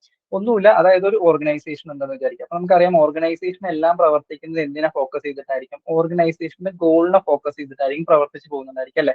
എല്ലാ ഓർഗനൈസേഷനും അവരുടേതായിട്ടുള്ള ഗോൾസ് ഉണ്ടാവും. ആ ഗോൾ അച്ചീവ് ചെയ്യാൻ വേണ്ടിയിട്ടാണ് നമ്മൾ എന്ത് ചെയ്യുന്നുണ്ടാവുക, പ്രവർത്തിച്ചുകൊണ്ടിരിക്കുന്നുണ്ടാവുക. എങ്ങനെയെങ്കിലും ആ ഒരു ഗോളിലേക്ക് എത്തിപ്പെടണം, അതല്ല നമ്മുടെ എല്ലാവരും ലക്ഷ്യം ഉണ്ടായിരിക്കാം. അപ്പോൾ ഈ ഒരു ഗോൾസിലേക്ക് എത്തിപ്പെടാൻ വേണ്ടിയിട്ടാണ് നമ്മൾ എന്ത് ചെയ്യുന്നത്, ഈ ഒരു ഓർഗനൈസേഷനിലെ എല്ലാ സംഭവങ്ങളും നമ്മൾ കറക്റ്റ് ആയിട്ട് കോർഡിനേറ്റ് ചെയ്യുന്നുണ്ടാവും. അവിടെ അവർക്ക് പ്രവർത്തിക്കാൻ വേണ്ടിയിട്ട് കുറച്ച് റൂൾസ് ആൻഡ് റെഗുലേഷൻസ് ഒക്കെ സെറ്റ് ചെയ്യുന്നുണ്ടായിരിക്കും. ഇങ്ങനെ കുറെ സംഭവങ്ങൾ നമ്മൾ ചെയ്യുന്നുണ്ടായിരിക്കും അല്ലേ?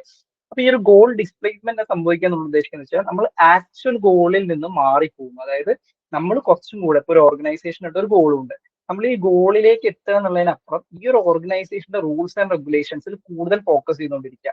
അതായത് നമ്മൾ ലക്ഷ്യം മറന്നു, നമ്മൾ മാർഗത്തിന് എങ്ങനെ ഫോക്കസ് ചെയ്തുകൊണ്ടിരിക്കുക, നമ്മൾ എങ്ങനെ അതിലേക്ക് എത്തണം എന്നുള്ളതിന് കൂടുതൽ ഫോക്കസ് കൊടുത്തുകൊണ്ടിരിക്കുക. എങ്ങനെ റൂൾസ് സെറ്റ് ആക്കണം, എങ്ങനെയാണ് അതിന്റെ റെഗുലേഷൻസ് കൊടുക്കേണ്ടത് തുടങ്ങിയ കാര്യങ്ങളിൽ കൂടുതൽ ഫോക്കസ് കൊടുക്കുക.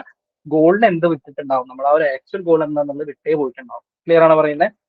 ഗോൾ ഡിസ്പ്ലേസ്മെന്റ്, ഡിസ്പ്ലേസ്മെന്റ് എന്ന് ആ ഒരു വേർഡ് കൊണ്ട് ഉദ്ദേശിക്കുന്നത് മാറുക അല്ലെങ്കിൽ മാറ്റം സംഭവിക്കുക എന്നുള്ള ഒരു വേർഡ് അല്ല. നമ്മൾ ഡിസ്പ്ലേസ്മെന്റ് ഒരു സംഭവം മാറ്റി വെക്കണേനൊക്കെ നമ്മൾ ഡിസ്പ്ലേസ്മെന്റ് എന്ന് പറയാം, അല്ലെങ്കിൽ അതിന്റെ സ്ഥാനം മാറ്റി വെക്കുക എന്നുള്ളത് ഉദ്ദേശിക്കുന്നത്.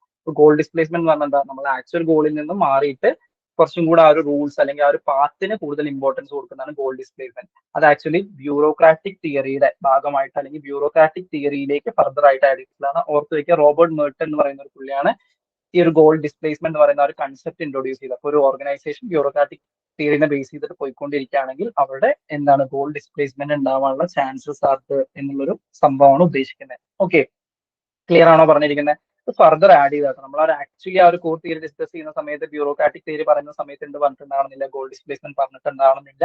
പക്ഷെ അത് പിന്നീട് അതിലേക്ക് വന്നിട്ടുള്ള സംഭവമാണ്. അത് റോബർട്ട് മേർട്ടൺ ആണ് ആഡ് ചെയ്തിട്ടുള്ളത് ഓർത്ത് വയ്ക്കാം. ഓക്കെ, യെസ്, ക്ലിയർ ആണെന്ന് വിചാരിക്കുന്നു. ഓക്കെ, അപ്പൊ അത് ബ്യൂറോക്രാറ്റിക് തിയറി ആയിട്ട് റിലേറ്റഡ് ആയിട്ടാണ് നമ്മൾ പറയുന്നത് കേട്ടോ. ക്ലിയർ ആണല്ലോ?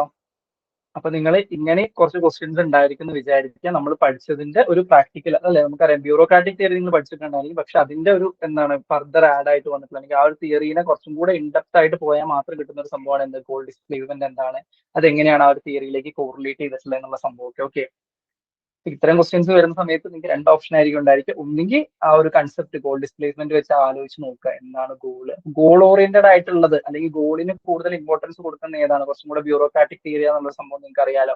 അപ്പൊ അത് വെച്ചിട്ട് കണക്ട് ചെയ്താൽ പോലും കുറച്ചൊക്കെ നിങ്ങൾക്ക് ഇതിലേക്ക് എത്താൻ വേണ്ടി പറ്റും. ഓക്കെ, ശരി, ക്ലിയർ ആണോ? ഈ ഒരു എക്സ്പ്ലനേഷൻ ക്ലിയർ ആണോ എന്ന് ജസ്റ്റ് ഒന്ന് പറയണേ.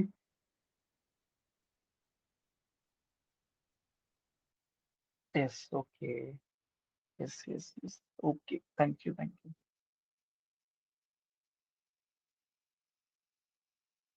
ഇനി ഓർഡർ സെറ്റ് ചെയ്യാനുള്ളതാണ്. അഡ്മിനിസ്ട്രേറ്റീവ് പ്രോസസ്സിന്റെ സോഷ്യൽ വർക്ക് സെറ്റിംഗിലുള്ള അഡ്മിനിസ്ട്രേറ്റീവ് പ്രോസസ്സിന്റെ ഓർഡർ സെറ്റ് ചെയ്യാനാണ് പറഞ്ഞിരിക്കുന്നത്. സുഖമുള്ള ഭയങ്കര എളുപ്പമുള്ള ക്വസ്റ്റൻ ആണ്. നിങ്ങൾക്ക് ഇതൊന്നും അറിയില്ല, നിങ്ങൾ ഈ ഒരു റെക്കോർഡിങ്സ് ഒന്നും കണ്ടിട്ടില്ലെങ്കിൽ പോലും നിങ്ങൾക്ക് ഒരു ഷോർട്ട് ആയിട്ട് കിട്ടേണ്ട ഒരു ആൻസർ ആണ്. ആ ഒരു ലോജിക്കലി മാത്രം ചിന്തിച്ചാൽ പോലും നിങ്ങൾക്ക് ഒരു ആൻസർ കിട്ടാൻ പറ്റുന്നതാണ്. ഒന്ന് നോക്കിക്കേ.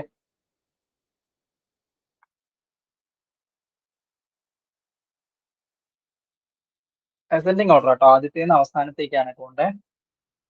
ആ ഓർഡർ എന്ത് ഓർഡർ ആണെന്നുള്ളത് അവിടെ മെൻഷൻ ചെയ്തിട്ടില്ല, എന്നാൽ പോലും അത് അസെൻഡിങ് ഓർഡർ ആണെന്ന് നിങ്ങൾക്ക് മനസ്സിലാവണം.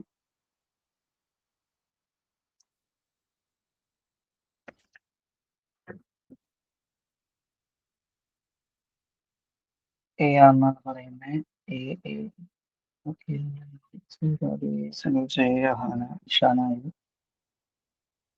ഓക്കെ, സുഖമായിട്ട് കിട്ടുന്നതല്ലേ, നമുക്ക് ആ ഒരു ലോജിക്ക് മാത്രം വർക്ക് ചെയ്താൽ മതി പോരെ. എന്താ ഓർഗനൈസിംഗ്, പ്ലാനിങ്, ഇംപ്ലിമെന്റേഷൻ, ഇവാലുവേഷൻ, ഇങ്ങനെയാണ് 4 പ്രോസസ്സ് കൊടുത്തിരിക്കുന്നത്. ചിന്തിച്ചു നോക്കിയാൽ നമ്മളൊരു അഡ്മിനിസ്ട്രേഷൻ നടത്തുമ്പോൾ ഏറ്റവും ആദ്യം ഇനീഷ്യൽ ഫേസിൽ എന്തായിരിക്കും എപ്പോഴും നടക്കുന്നുണ്ടാവും? പ്ലാനിങ് ആയിരിക്കും. പ്ലാനിങ് ആണ് ഏറ്റവും ഫസ്റ്റ് ഫേസിൽ നടക്കുന്നുണ്ടായിരിക്കുക. പ്ലാനിങ്ങിന് കറസ്പോണ്ട് ചെയ്തിട്ട് നമ്മൾ എങ്ങനെയാണോ പ്ലാൻ ചെയ്ത് അതിന്റെ ബേസിൽ ഓർഗനൈസിംഗ് നടത്തുന്നു. ഓർഗനൈസ് ചെയ്തിട്ട് നമ്മൾ ഇംപ്ലിമെന്റ് ചെയ്യുന്നു, ഒരു പരിപാടി ഇംപ്ലിമെന്റ് ചെയ്യുന്നു. നിങ്ങൾ നിങ്ങളുടെ ചുമ്മാ എന്തെങ്കിലും ഒരു ഫംഗ്ഷൻ പോലും വിചാരിച്ചാൽ നിങ്ങൾക്ക് സുഖമായിട്ട് കിട്ടും. അല്ലെങ്കിൽ നിങ്ങൾക്ക് ഒരു കല്യാണ പരിപാടി നടത്താന്ന് വിചാരിക്കും. നമ്മൾ ആദ്യം പ്ലാൻ ചെയ്യും, എങ്ങനെയാണ് പരിപാടി വേണ്ടത്, എങ്ങനെയൊക്കെയാണ് കാര്യങ്ങൾ വേണ്ടത്, എവിടെ നിന്നാണ് ഡ്രസ് എടുക്കേണ്ടത്, എവിടെ നിന്നാണ് അത് എടുക്കേണ്ടത്, കുറെ കാര്യങ്ങൾ പ്ലാൻ ചെയ്തു. ഇത് കഴിഞ്ഞ് നമ്മൾ എന്ത് ചെയ്യും? ഓർഗനൈസ് ചെയ്യും. ഓരോ പരിപാടിയായിട്ട് ഇങ്ങനെ പരിപാടി നടത്താൻ വേണ്ടി തുടങ്ങും. ആദ്യം നമ്മൾ ഡ്രസ്സ് കളക്ട് ചെയ്യുന്നു, അതേപോലെ ഓർണമെന്റ്സ് കളക്ട് ചെയ്യുന്നു, അതുപോലെ വേറെ എന്തെങ്കിലും പരിപാടി ഉണ്ടെങ്കിൽ അതൊക്കെ ചെയ്യുന്നു, ഓർഗനൈസിങ് ചെയ്തു. എന്നിട്ട് ഓരോ ഫുഡ് ഒരാളത്തെ ഏൽപ്പിക്കുന്നു, ഓർഗനൈസിംഗ് ഡൺ. പിന്നെ എന്താ ചെയ്യുക? ഇംപ്ലിമെന്റ് ചെയ്യുന്നു. കല്യാണം നടക്കുന്നു, പരിപാടി നടക്കുന്നു, വേണ്ടേ? കല്യാണം നടക്കണം, കല്യാണം നടന്നു, ഇംപ്ലിമെന്റ് ചെയ്തു നമ്മൾ. അത് കഴിഞ്ഞ് ഇവാലുവേഷൻ. ഇവാലുവേഷൻ ഉണ്ടായിരിക്കില്ല, കല്യാണത്തിന്റെ രാത്രി അല്ലെങ്കിൽ പിറ്റേ ദിവസം വീട്ടുകാരെല്ലാവരും കൂടി ഇരിക്കും, എത്ര രൂപ വന്നിട്ടുണ്ട്, ഇവാലുവേറ്റ് ചെയ്യും, പരിപാടി മൊത്തം നോക്കുന്നു അല്ലേ. സോ ഇവാലുവേഷൻ ആണ് ലാസ്റ്റ് പ്രോസസ് വരുന്നുണ്ടായിരിക്കുക. ഓർക്കുക, ഈ ഇവാലുവേഷൻ, മോണിറ്ററിംഗ് തുടങ്ങിയ സ്റ്റെപ്പുകൾ വരുന്നുണ്ടെങ്കിൽ മോസ്റ്റ്ലി അത് ലാസ്റ്റിലേക്ക് വരാനുള്ള ചാൻസ് ആണ് കൂടുതൽ. ഇവാലുവേഷൻ ആയിക്കോട്ടെ, മോണിറ്ററിംഗ് ആയിക്കോട്ടെ, ഫീഡ്ബാക്ക് ആയിക്കോട്ടെ, അങ്ങനത്തെ ഓപ്ഷൻസ് വരുന്നുണ്ടെങ്കിൽ അല്ലെങ്കിൽ സ്റ്റെപ്പ് വരുന്നുണ്ടെങ്കിൽ അത് ടുവാർഡ്സ് ദ എൻഡ് ആയിരിക്കും വരുന്നുണ്ടാവുക. അതേപോലെ പ്ലാനിങ്, പ്രോബ്ലം ഐഡന്റിഫിക്കേഷൻ, അങ്ങനത്തെ കുറെ സംഭവങ്ങളുണ്ട്. ഐഡന്റിഫിക്കേഷൻ ഓഫ് പ്രോബ്ലം എന്നൊക്കെ കണ്ടു കഴിഞ്ഞാൽ മോസ്റ്റ്ലി ഒട്ടുമിക്ക കേസസിലും അതെന്താണ്, ഇനീഷ്യൽ സ്റ്റെപ്പുകളായിരിക്കും. ഒന്നാമത്തെയോ രണ്ടാമത്തെയോ സ്റ്റെപ്പിൽ തന്നെ അത് വരാനുള്ള ചാൻസസ് ഉണ്ട് കേട്ടോ. അപ്പൊ അത് ജസ്റ്റ് ഒന്ന് ഓർത്ത് വെക്കാം. അപ്പൊ ഇവിടെ ഇവാലുവേഷൻ എന്തായാലും ലാസ്റ്റ് സ്റ്റെപ്പ് ആയിരിക്കും വരുന്നുണ്ടായിരിക്കും. ഇല്ല, എല്ലാത്തിലും ഇവാലുവേഷൻ തന്നെ ലാസ്റ്റ് സ്റ്റെപ്പ് അല്ലേ. ശരി, അപ്പൊ എന്താ 2, 1, 3, 4 ആണ് അതിന്റെ ആൻസർ വരുന്നത് കേട്ടോ. ഓക്കെ, ശരി. ക്ലിയർ അല്ലേ അത്? ക്ലിയർ ആണല്ലോ. ഓക്കെ, ശരി. അടുത്ത ക്വസ്റ്റ്യൻ നോക്കിക്കേ.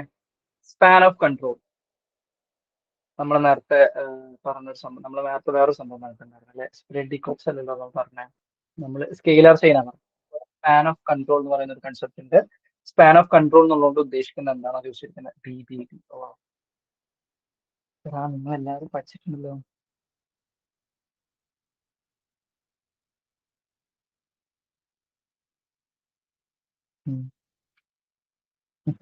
ഓ, നല്ല കാര്യം, എല്ലാരും പഠിച്ചു തന്നിട്ടുണ്ടല്ലോ. I'm excited. ശരി, BBB. Okay. Which of the following best describes the concept of span of control in social work administration? Social work അഡ്മിനിസ്ട്രേഷനിൽ സ്പാൻ ഓഫ് കൺട്രോൾ എന്നുള്ള ടേം കൊണ്ട് എന്താ ഉദ്ദേശിക്കുന്നത് എന്നുള്ളതാണ് ചോദിച്ചിരിക്കുന്നത്. നോക്കിക്കുക, the number of clients a social worker can serve in a day. ഒരു social വർക്കർക്ക് ഒരു ഡേ സെർവ് ചെയ്യാൻ പറ്റുന്ന ആളുകളെ ആണ് നമ്മൾ എന്ത് പറയുന്നത്? സോഷ്യൽ വർക്ക് അഡ്മിനിസ്ട്രേഷനിൽ സ്പാൻ ഓഫ് കൺട്രോൾ എന്ന് പറയുന്നത്. ചാൻസസ് ആർ ലെസ്, അത് വരാനുള്ള ചാൻസസ് ഒട്ടുമില്ല. കാരണം സോഷ്യൽ വർക്ക് അഡ്മിനിസ്ട്രേഷൻ ഫോക്കസ് ചെയ്തിട്ടാണ് നമ്മൾ പറയുന്നത്. അപ്പൊ നമ്മൾ അവിടെ കുറച്ചും കൂടി ഒരു മാനേജിയൽ ലെവലിലോ അതല്ലെങ്കിൽ ഒരു എങ്ങനെയാണ് ഒരു ഓർഗനൈസേഷൻ കൺസെപ്റ്റിലല്ലേ നമ്മൾ ചിന്തിക്കേണ്ടത്. അടുത്ത് നോക്കിയേ, നിങ്ങൾ സെക്കൻഡ് ഓപ്ഷൻ അവിടെ വെക്കിട്ടോ, തേർഡ് ഓപ്ഷൻ നോക്കിക്കോ. The geographical area covered by the organisation. Chances ഉണ്ടല്ലോ സ്പാൻ ഓഫ് കൺട്രോൾ ചെയ്യാൻ പറ്റുന്ന ഒരു ജോഗ്രഫി. ഒരു അറിയാത്ത ഒരാൾക്ക്, നിങ്ങൾക്ക് എല്ലാവർക്കും അറിയാം, അറിയാത്തൊരു വ്യക്തി ഇത് എങ്ങനെ എലിമിനേറ്റ് ചെയ്യണം എന്നുള്ള ഒരു സംഭവമായിട്ട് ഞാൻ ചിന്തിക്കുന്നത്. Geographical area covered by the organisation. Chances are there. അത് ചിലപ്പോൾ ഈ ഒരു കൺസെപ്റ്റ് അറിയാത്തൊരു വ്യക്തിയെ സംബന്ധിച്ച് ചിലപ്പോൾ ഡൗട്ട് ആവാനുള്ള ചാൻസ് ഉണ്ടല്ലോ. സ്പാൻ ഓഫ് കൺട്രോൾ ചെയ്യാൻ പറ്റുന്ന ഏരിയ. നമ്മൾ എപ്പോഴും കൺട്രോൾ എന്ന് പറഞ്ഞ ഒരു ഏരിയനെ വെച്ചിട്ടല്ല ഡിപ്പെൻഡ് ചെയ്യാം. Okay, budget allocated to a program. അതെന്തായാലും നിങ്ങൾ സുഖമായിട്ട് എലിമിനേറ്റ് ചെയ്യുന്ന എനിക്കറിയാം. സോ ഇതിൽ ആർക്കും ഡൗട്ട് വരെ ബിയും സിയും ആയിരിക്കും വരാൻ ചാൻസസ് ഉള്ള. ജിയോഗ്രഫിക്കൽ ഏരിയ വരാം. അറിയാത്തവർക്ക് മാത്രം നിങ്ങൾക്ക് ഡൗട്ട് വരുന്നല്ല പറയുന്നത്, ഈ ഒരു കൺസെപ്റ്റ് അറിയാത്തവരെ സംബന്ധിച്ചിട്ടാണ് പറയുന്നത്. So the number of subordinates A manager can effectively supervise. പക്ഷെ ഇതിൽ ഏറ്റവും കൂടുതൽ നമ്മൾ സോഷ്യൽ വർക്ക് അഡ്മിനിസ്ട്രേഷനുമായിട്ട് റിലേറ്റഡ് ആയിട്ടാണ് വരുന്നത്. നമ്മളറിയാം, നമ്മൾ അഡ്മിനിസ്ട്രേഷനുമായിട്ട് കണക്ട് ചെയ്ത് പഠിച്ചതെല്ലാം എങ്ങനെയാണ് വരുന്നത്. നിങ്ങൾ എപ്പോഴെങ്കിലും നമ്മൾ ജോഗ്രഫിക്കൽ ഏരിയ റിലേറ്റഡ് ആയിട്ട് എന്തെങ്കിലും പറയുന്നതായിട്ട് ശ്രദ്ധിച്ചിട്ടുണ്ടോ? ഇല്ല, നമ്മളെല്ലാം പറഞ്ഞത് ഓരോ വ്യക്തികളെ ഫോക്കസ് ചെയ്തിട്ടായിരിക്കും. അതായത് എങ്ങനെയാണ് അഡ്മിനിസ്ട്രേഷൻ നടക്കുന്നത്. ഇപ്പൊ പ്ലാനിങ് നടക്കുന്നു, അവരെ ഓർഗനൈസ് ചെയ്യുന്നു, വ്യക്തികളെ ഓർഗനൈസ് ചെയ്യുന്നു. അത് കഴിഞ്ഞിട്ട് എന്ത് നടക്കുന്നു, സ്റ്റാഫിംഗ് നടക്കുന്നു, സ്റ്റാഫ് വ്യക്തികളെ റിക്രൂട്ട് ചെയ്യുന്നു, അല്ലെങ്കിൽ അവർക്ക് ഡയറക്ഷൻസ് കൊടുക്കുന്നു, ഡയറക്റ്റിംഗ് കോർഡിനേറ്റ് ചെയ്യുന്നു അവരെ, അല്ലെ? അപ്പൊ ഇത്തരത്തിൽ എല്ലാ പ്രോസസ്സും എങ്ങനെയാണ് വ്യക്തികളെ ഓറിയന്റഡ് ചെയ്തിട്ടാണ് നമ്മൾ പറഞ്ഞു പോയിട്ടുള്ളത്. സോഷ്യൽ വർക്ക് അഡ്മിനിസ്ട്രേഷൻ ഒട്ടുമിക്ക എല്ലാ പ്രോസസ്സും എങ്ങനെയാ വന്നിട്ടില്ല, വ്യക്തികളെ ഫോക്കസ് ചെയ്തിട്ടാണ് ഒന്നെങ്കിലും ഒരു വ്യക്തി ചെയ്യുന്നതായിട്ടോ അല്ലെങ്കിൽ വ്യക്തികളെ തന്നെ ടാർഗറ്റ് ചെയ്തിട്ടോ നടക്കുന്നതാണ്, അല്ലെ? സോ ഇവിടെ എങ്ങനെയാ വരുന്നത്, number of subordinates and manager can effectively supervise, അതാണ് എന്തെന്ന് പറയുന്നത് സ്പാൻ ഓഫ് കൺട്രോൾ നിങ്ങളോട് ഉദ്ദേശിക്കുന്നത് കേട്ടോ. നിങ്ങൾ എല്ലാവരും കറക്റ്റ് ആയിട്ട് തന്നെയാണ് പറഞ്ഞത്, ഞാൻ പിന്നെ കുറച്ചും കൂടെ ഫെർദർ ആയിട്ട് അതിനെ എക്സ്പ്ലെയിൻ ചെയ്തേ ഉള്ളൂ. So the number of subordinates A manager can effectively supervise, അതാണ് എന്തെന്ന് പറയുന്നത് സ്പാൻ ഓഫ് കൺട്രോൾ എന്ന് പറയുന്നത്. ഓക്കെ, സെറ്റ് അല്ലേ? അത് ഡൗട്ടില്ലല്ലോ? ഓക്കെ, ശരി. അടുത്ത ക്വസ്റ്റ്യൻ നോക്കിയേ. Primary objective of management in non profit welfare organisations is. ഓ, ഇതും ഭയങ്കര സുഖമുള്ള ക്വസ്റ്റ്യൻ.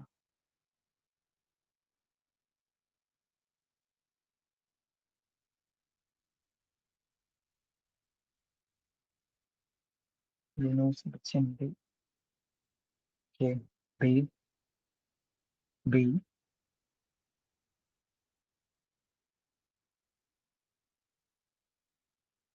നിങ്ങൾ ആക്ച്വലി ഇത് പഠിച്ചിട്ട് പറയുന്നതാണോ അതോ അങ്ങനെയല്ല ഞാൻ ഉദ്ദേശിച്ചത്, നിങ്ങൾ വീഡിയോസ് എല്ലാം കറക്റ്റ് ആയിട്ട് കണ്ടു വന്നിട്ടുള്ളവരാണോ അതോ ഇപ്പോ നിങ്ങളുടെ ആ ഒരു സ്കില്ല് വെച്ച്, ഒരു ഓപ്ഷൻ എലിമിനേഷൻ സ്കില്ലൊക്കെ വെച്ച് പറയുന്നവരാണോ?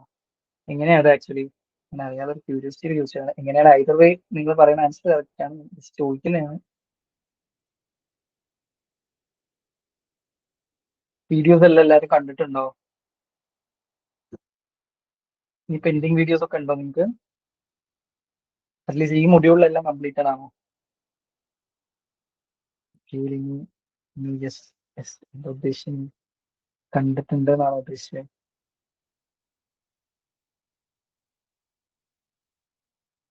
Yes, module completed. Okay Shana, good.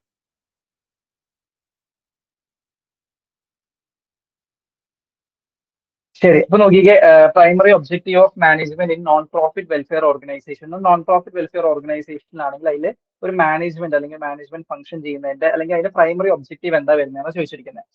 നോക്കിയാൽ ആ ഒരു നോൺ പ്രോഫിറ്റ് എന്നുള്ള വേർഡാണ് നിങ്ങളുടെ കീവേഡ്. ഈ ഒരു ക്വസ്റ്റ്യനിലേക്കുള്ള കീവേഡ് നോൺ പ്രോഫിറ്റ് ആണ്. പ്രോഫിറ്റ് ഓറിയന്റഡ് അല്ല, നമ്മൾ നോൺ പ്രോഫിറ്റ് ആണ്, ആളുകളുടെ സർവീസിനാണ് കൂടുതൽ ഫോക്കസ് കൊടുക്കുന്നത്. സോ നോക്കിയാൽ maximisation of share holders wealth, ആളുകളുടെ വെൽത്ത് അതല്ലെങ്കിൽ ഷെയർ ഹോൾഡേഴ്സ് എന്ന് പറഞ്ഞാൽ ആരായിരിക്കും ഉണ്ടാവും? ഒരു ഓർഗനൈസേഷനുമായിട്ട് ബന്ധപ്പെട്ട് നിൽക്കുന്ന വ്യക്തികളെ നമ്മൾ ഷെയർ ഹോൾഡേഴ്സ് എന്ന് പറയുന്നതായിരിക്കും, അല്ലെ? ഇപ്പൊ മേ ബി അതിലേക്ക് ഇൻവെസ്റ്റ് ചെയ്ത ആളുകൾ ഉണ്ടായിരിക്കും, അത് റൺ ചെയ്തുകൊണ്ടായിരിക്കുന്ന ആളുകൾ ഉണ്ടായിരിക്കും, ഒരു ബോർഡ് ഓഫ് ഡയറക്ടേഴ്സ് ഉണ്ടായിരിക്കും. ഇവരെല്ലാം എന്താണ് അതിലേക്കുള്ള ഷെയർ ഹോൾഡേഴ്സ് ആണ്, അല്ലെങ്കിൽ സ്റ്റേക്ക് ഹോൾഡേഴ്സ് ആണ് അവരെല്ലാം. ഷെയർ ഹോൾഡേഴ്സ് എന്ന് പറഞ്ഞാൽ ഒരു പെർട്ടിക്കുലർ കമ്പനിയുടെ ഷെയർ ഹോൾഡ് ചെയ്യുന്നവര്. സ്റ്റേക്ക് ഹോൾഡേഴ്സ് എന്ന് പറഞ്ഞാൽ എന്താ, ആ ഒരു സ്ഥാപനവുമായി ബന്ധപ്പെട്ട് നിൽക്കുന്ന വ്യക്തികൾ, അല്ലെ? അപ്പൊ ഷെയർ ഹോൾഡേഴ്സിന്റെ വെൽത്ത് ഇൻക്രീസ് ചെയ്യുക, നമുക്ക് അങ്ങനെ ഒരു ഉദ്ദേശം ഉണ്ടായിരിക്കും. നോൺ പ്രോഫിറ്റ് ഓർഗനൈസേഷന് അതിലേക്ക് അതിന്റെ ഷെയർ വാങ്ങിയിട്ടുള്ള വ്യക്തികളുടെ എല്ലാം ഇൻവെസ്റ്റ് ചെയ്യുക, അല്ലെങ്കിൽ അവർക്കൊക്കെ കൂടുതൽ പൈസ ഉണ്ടാക്കി കൊടുക്കുക എന്നുള്ളൊരു സംഭവം ഉണ്ടായിരിക്കും. ചാൻസസ് ആർ ലെസ്, അല്ലെ? Optimum utilisation of resources to fulfil mission goals, അല്ലേ? നമ്മൾ എന്തായാലും ചെയ്യേണ്ടത് നമ്മുടെ സോഷ്യൽ വർക്കിന്റെ ഏറ്റവും പ്രൈമറി ആയിട്ടുള്ള അജണ്ടകളിൽ ഒന്നാണ് ഒപ്റ്റിമം യൂട്ടിലൈസേഷൻ ഓഫ് റിസോഴ്സസ്. ഈ സാധനം എവിടെ കണ്ടാലും നിങ്ങൾ നോട്ട് ചെയ്തു, അത് സോഷ്യൽ വർക്കുമായിട്ട് എങ്ങനെയെങ്കിലും കണക്റ്റഡ് ആയിരിക്കും. ഓക്കെ, ഒപ്റ്റിമം യൂട്ടിലൈസ് കുറെ ടേംസ് ഉണ്ടായിരുന്നു കേട്ടോ. സോഷ്യൽ വർക്കുമായിട്ട് നമുക്ക് എലിമിനേറ്റ് ചെയ്യാൻ പറ്റാത്ത കുറെ സാധനമുണ്ട്. ഒന്ന് optimum utilisation of resources, empathetic approach എന്ന് പറയുന്ന സംഭവം കണ്ടാൽ നിങ്ങൾ വിചാരിച്ചോ അതെങ്ങനെയെങ്കിലും സോഷ്യൽ വർക്കുമായിട്ട് കണക്റ്റഡ് ആയിട്ട് വരുന്നുണ്ടായിരിക്കാം. അതേപോലെ തന്നെ ഇൻക്ലൂസീവ് ആയിട്ടുള്ള പാറ്റേൺ, പാർട്ടിസിപ്പേറ്ററി അപ്രോച്ച്. ഇപ്പൊ ഇത്തരം വാക്കുകൾ കണ്ടു കഴിഞ്ഞാൽ നിങ്ങൾ വിചാരിച്ചു അത് എങ്ങനെയായാലും സോഷ്യൽ വർക്കിലേക്ക് വരുന്ന സംഭവമായിരിക്കും, അല്ലെങ്കിൽ സോഷ്യൽ വർക്കിലുള്ള സംഭവത്തെ കുറിച്ചിട്ടായിരിക്കും പറയുന്നുണ്ടായിരിക്കാം. ഒപ്റ്റിമം യൂട്ടിലൈസേഷൻ ഓഫ് റിസോഴ്സസ് അതിന്റെ മാക്സിമം നമ്മൾ യൂട്ടിലൈസ് ചെയ്യുന്നുണ്ടായിരിക്കും. അതിൽ നിന്നും ഏറ്റവും പ്രൊഡക്റ്റീവ് ആയിട്ടുള്ള ഒരു ഔട്ട്കം ഉണ്ടാക്കാൻ വേണ്ടി ശ്രമിക്കുക. അത് എന്തായാലും സോഷ്യൽ വെൽഫെയർ അഡ്മിനിസ്ട്രേഷൻ ചെയ്യുന്ന ഒരു സംഭവമായിരിക്കില്ലേ? ആണ്. Okay. High profit margin, profit ഉണ്ടാക്കുക വരില്ല, തെറ്റാണ്. കോൺട്രഡിക്ടറി ആയി, നോൺ പ്രോഫിറ്റും പ്രോഫിറ്റും ഒരുമിച്ച് വരില്ല. ഇൻക്രീസിങ് മാർക്കറ്റ് കോമ്പറ്റീറ്റീവ്നെസ്, നമുക്ക് മാർക്കറ്റിൽ ഒരു കോമ്പറ്റീറ്റീവ് ആയിട്ട് നിൽക്കേണ്ട കാര്യമുണ്ട്. അല്ലെങ്കിൽ നമ്മൾ മാർക്കറ്റിലേക്ക് ഇറങ്ങി ചെല്ലുന്നു, മാർക്കറ്റിൽ നമ്മളുടെ പ്രൊഡക്റ്റ് എടുത്ത് കാണിക്കുന്നു, ബാക്കിയുള്ള ഒരു പ്രൊഡക്റ്റിൽ നമ്മൾ ഇടിച്ചു ചേർക്കുന്നു. അത് ആക്ച്വലി എവിടെയാണ് നടക്കും? ഒരു ബിസിനസ് മോഡൽസിലൊക്കെ നടക്കുന്നതാണ്, അല്ലെ? നമ്മളുടെ പ്രൊഡക്റ്റിന് കൂടുതൽ മാർക്കറ്റ് ഉണ്ടാക്കിയെടുക്കണം, അങ്ങനെ അതിന്റെ ഡിമാൻഡ് കൂട്ടണം, ഡിമാൻഡ് കൂട്ടിയിട്ട് നമുക്ക് കൂടുതൽ പ്രോഫിറ്റ് വരണം. ഈ ഒരു സംഭവം എവിടെയാണ് നടക്കുക? കുറച്ചും കൂടി ബിസിനസ് അഡ്മിനിസ്ട്രേഷനിലാണ് നമ്മൾ കൂടുതലും പറയുക സാധനം. അത് ഇവിടെ വരേണ്ട കാര്യമുണ്ടോ? ഇവിടെ വരേണ്ട കാര്യമില്ല. സോ എന്തായാലും ആൻസർ വരുന്ന optimum utilisation of resources to fulfil mission goals. Okay, ശരി, അത് കറക്റ്റ് ആണ്. നിങ്ങൾക്ക് ഇത്ര നേരം ആയിക്കോട് ഒരു ടഫ് ക്വസ്റ്റിനെ വന്നുള്ളൂ, അല്ലേ? അടുത്ത് നോക്കിയേ, ഇത് കിട്ടുന്നുണ്ടാവും എന്ന് വിചാരിക്കുന്നു. CSWB, SSWB, central social welfare ബോർഡും സ്റ്റേറ്റ് സോഷ്യൽ വെൽഫെയർ ബോർഡും ആണ്. അതില് ബെസ്റ്റ് ഡിസ്ക്രൈബ്സ് ദ റിലേഷൻഷിപ്പ് എന്നാണ് ചോദിച്ചിരിക്കുന്നത് കേട്ടോ. ബെസ്റ്റ് എന്നാ പറഞ്ഞിരിക്കുന്നത്. ബെസ്റ്റ് എന്ന് പറയുന്ന സമയത്ത് എന്താ ഏറ്റവും സ്യൂട്ടബിൾ ആയിട്ടുള്ള ആൻസർ ആണ് നിങ്ങൾ കണ്ടുപിടിക്കേണ്ടത്. CSWB provides policy guidelines at the national level, while SSWB monitors and implements and monitor programs at state level. ഇനി SSWB formulate national policies, while CSWB execute in states. ഉൾപ്പെട്ടതാണ്. ഞാൻ അതിന്റെ ഫുൾ ഫോം പറഞ്ഞിട്ടുണ്ടായിരുന്നു. ശരി. ഇനി both the CSWB and SSWB operate independently without coordination. CSWB manages funding, while SSWB handles staffing of NGOs. Okay. ഇവിടെ ലിനു സുബിച്ച ആണല്ലോ. സുബിച്ചൻ, ഷാന, ഒരാളും കൂടെ ഉണ്ടാറുണ്ടല്ലോ ആൻസർ. ഓക്കെ, എ ആണ് പറഞ്ഞിരിക്കുന്നത്. അതായത് CSWB provides policy guidelines at the national level, while SSWB implements and monitors programs at the state level. Okay, അത് തന്നെയാണ് എന്റെ കറക്റ്റ് ആൻസർ അല്ലേ? നമുക്കറിയാം CSWB എന്ന് പറഞ്ഞാൽ എന്താ, സെൻട്രൽ സോഷ്യൽ വെൽഫെയർ ബോർഡ് ആണ്. അത് സെൻട്രൽ ഉള്ളതാണ്. അപ്പൊ എന്തായാലും നാഷണൽ ലെവലിലായിരിക്കും നടക്കുന്നുണ്ടായിരിക്കുക. SSWB state social welfare board ആണ്, സ്റ്റേറ്റ് ലെവലിലാണ് നടക്കുന്നത്. ആ രണ്ട് കാര്യങ്ങൾ സെറ്റ് ആണല്ലോ. അതിൽ തന്നെ നിങ്ങൾക്ക് സെൻട്രൽ ആണ് ഒന്ന് സ്റ്റേറ്റ് ആണെന്നുള്ളത് തന്നെ ഫസ്റ്റ് ഓപ്ഷനിലേക്കാണ് എത്താൻ വേണ്ടി പറ്റും അല്ലെ? ഇനി നോക്കിക്കേ, SSWB സെക്കൻഡ് ഓപ്ഷൻ എന്തുകൊണ്ടാണ് തെറ്റിയത്? അത് ഉൾട്ടയാണ് ഇട്ടിരിക്കുന്നത് അല്ലെ? SSWB നാഷണൽ ലെവലിലല്ല, സ്റ്റേറ്റ് ലെവലിലാണ്. CSWB സ്റ്റേറ്റ് ലെവലിലാണ് കൊടുത്തിരിക്കുന്നത്, പക്ഷെ ആക്ച്വലി നാഷണൽ ആണ്. അപ്പൊ അത് അങ്ങോട്ടും ഇങ്ങോട്ടും ഷിഫ്റ്റ് ചെയ്തിട്ടാണ്, അതുകൊണ്ട് അത് തെറ്റിപ്പോയി. ഇനി ഇവർ രണ്ടുപേരും ഇൻഡിപെൻഡന്റ്ലി ആണോ വർക്ക് ചെയ്യുന്നത്? അല്ല, ഇവർ രണ്ടുപേരും ഡിപ്പെൻഡ് ചെയ്തിട്ടാണ് വർക്ക് ചെയ്യുന്നത്. അല്ലെങ്കിൽ ഒന്നിനോട്, അല്ലെങ്കിൽ രണ്ടുപേരും കോർഡിനേറ്റ് ചെയ്തിട്ടാണ് വർക്ക് ചെയ്യുന്നത്. അല്ലാതെ അവർ രണ്ടുപേരും രണ്ട് എക്സിസ്റ്റൻസ് ആയിട്ടോ അല്ലെങ്കിൽ രണ്ടുപേർക്കും ഒരു ബന്ധമില്ലാത്ത രീതിയിലല്ല വർക്ക് ചെയ്യുന്നത്. ഇവിടെ എന്താ പറയുന്നത്, ഓപ്പറേറ്റ് ഇൻഡിപെൻഡന്റ്ലി വിത്തൗട്ട് കോർഡിനേഷൻ എന്നാണ് പറഞ്ഞിരിക്കുന്നത്. ഒരു ബന്ധമില്ല, അവർ രണ്ടുപേരും രണ്ട് എക്സിസ്റ്റൻസ് ആണ്, രണ്ട് ഭാഗത്ത് നിന്ന് വർക്ക് ചെയ്യുന്നു എന്നുള്ള സംഭവമല്ല. രണ്ടുപേരും മ്യൂച്വലി കോർഡിനേറ്റ് ചെയ്തിട്ടാണ് വർക്ക് ചെയ്യുന്നത്. ഇനി CSWB only manages funding, while SSWB handle staffing for NGOs. ഇവിടെ കണ്ടോ, ഓൺലി മാനേജസ് ഫണ്ടിങ്, ഫണ്ടിങ് മാത്രമേ നോക്കുന്നുള്ളൂ. എക്സ്ട്രീം സ്റ്റേറ്റ്മെന്റ് അല്ലേ? സോ എക്സ്ട്രീം സ്റ്റേറ്റ്മെന്റ്സ് വന്നോ അത് തെറ്റാനുള്ള ചാൻസസ് ഭയങ്കര കൂടുതലാണ്. So CSWB only manages funding. Only എന്ന് പറഞ്ഞാൽ എക്സ്ട്രീം ആയി അത് മാത്രമേ ചെയ്യുന്നുള്ളൂ. CSWB ഫണ്ട് മാനേജ് ചെയ്യാനുള്ള ഒറ്റ പരിപാടി ചെയ്യുന്നുള്ളൂ, വേറെ ഒന്നും ചെയ്യുന്നില്ല.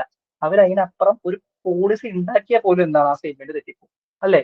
അപ്പൊ അത്തരം എക്സ്ട്രീം സ്റ്റേറ്റ്മെന്റ്സ് വന്ന ഉറപ്പിച്ചു, അത് തെറ്റാനുള്ള chances are very high. Very high എന്ന് ഞാൻ പറയുന്നത് 100% ശരിയാന്ന് പറയുന്നില്ല. പക്ഷെ നിങ്ങൾക്ക് അങ്ങനെ ഒരു എലിമിനേഷൻ എപ്പോഴും നിങ്ങൾ വർക്ക്ഔട്ട് ചെയ്യാൻ വേണ്ടി ശ്രമിക്കാൻ, ഒന്നും കിട്ടാതിരിക്കുകയാണെങ്കിൽ അങ്ങനെ ഒന്നും കൂടെ നോക്കാൻ വേണ്ടി ശ്രമിക്കുക. ഓക്കെ, ശരി. അപ്പൊ അതിന്റെ ആൻസർ എന്താ വരുന്നത്? എ ആണ് വരുന്നത് കേട്ടോ. ശരി, അടുത്ത ക്വസ്റ്റ്യൻ നോക്കിയേ. ഇത് കുറച്ചും കൂടെ ഫാക്ച്വൽ ആണ്. നിങ്ങൾക്ക് കിട്ടും ഞാൻ എക്സ്പെക്ട് ചെയ്യുന്നു, ഞാൻ ആഗ്രഹിക്കുന്നു.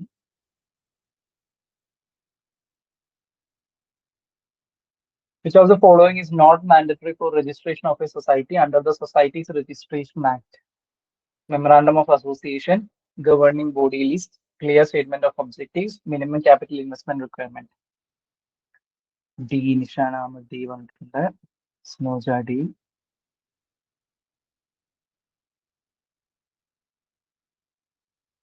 ലിനു സുബിച്ചൻ ഡി,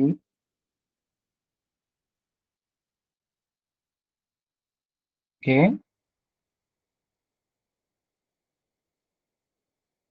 ഞാനെല്ലാം പറയുന്നുണ്ടോ? നിങ്ങൾ തെറ്റെന്ന് വെച്ച് പറയാതിരിക്കില്ല, ജസ്റ്റ് എന്തെങ്കിലും ആൻസർ പറഞ്ഞു. തെറ്റിയത് നമുക്ക് വിഷയമല്ല, ആരൊക്കെ ഉള്ള ഇവിടെ നമ്മളല്ലേ. Okay,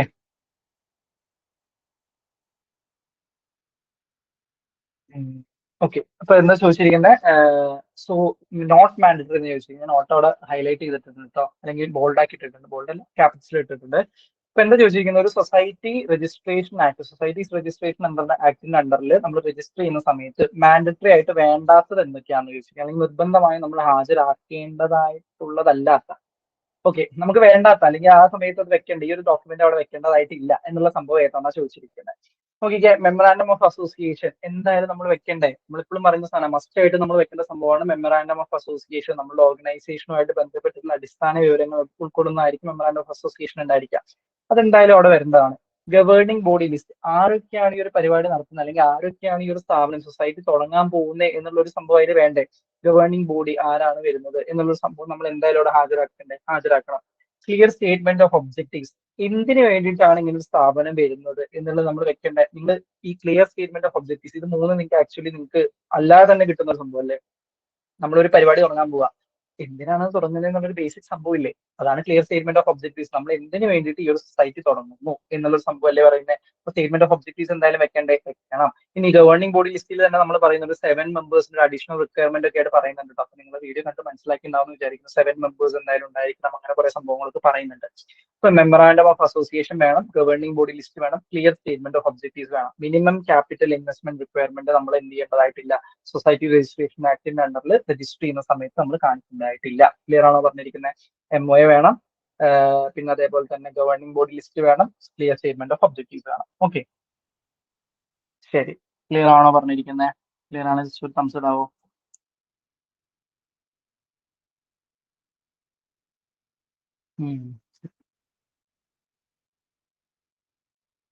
okay, thank U.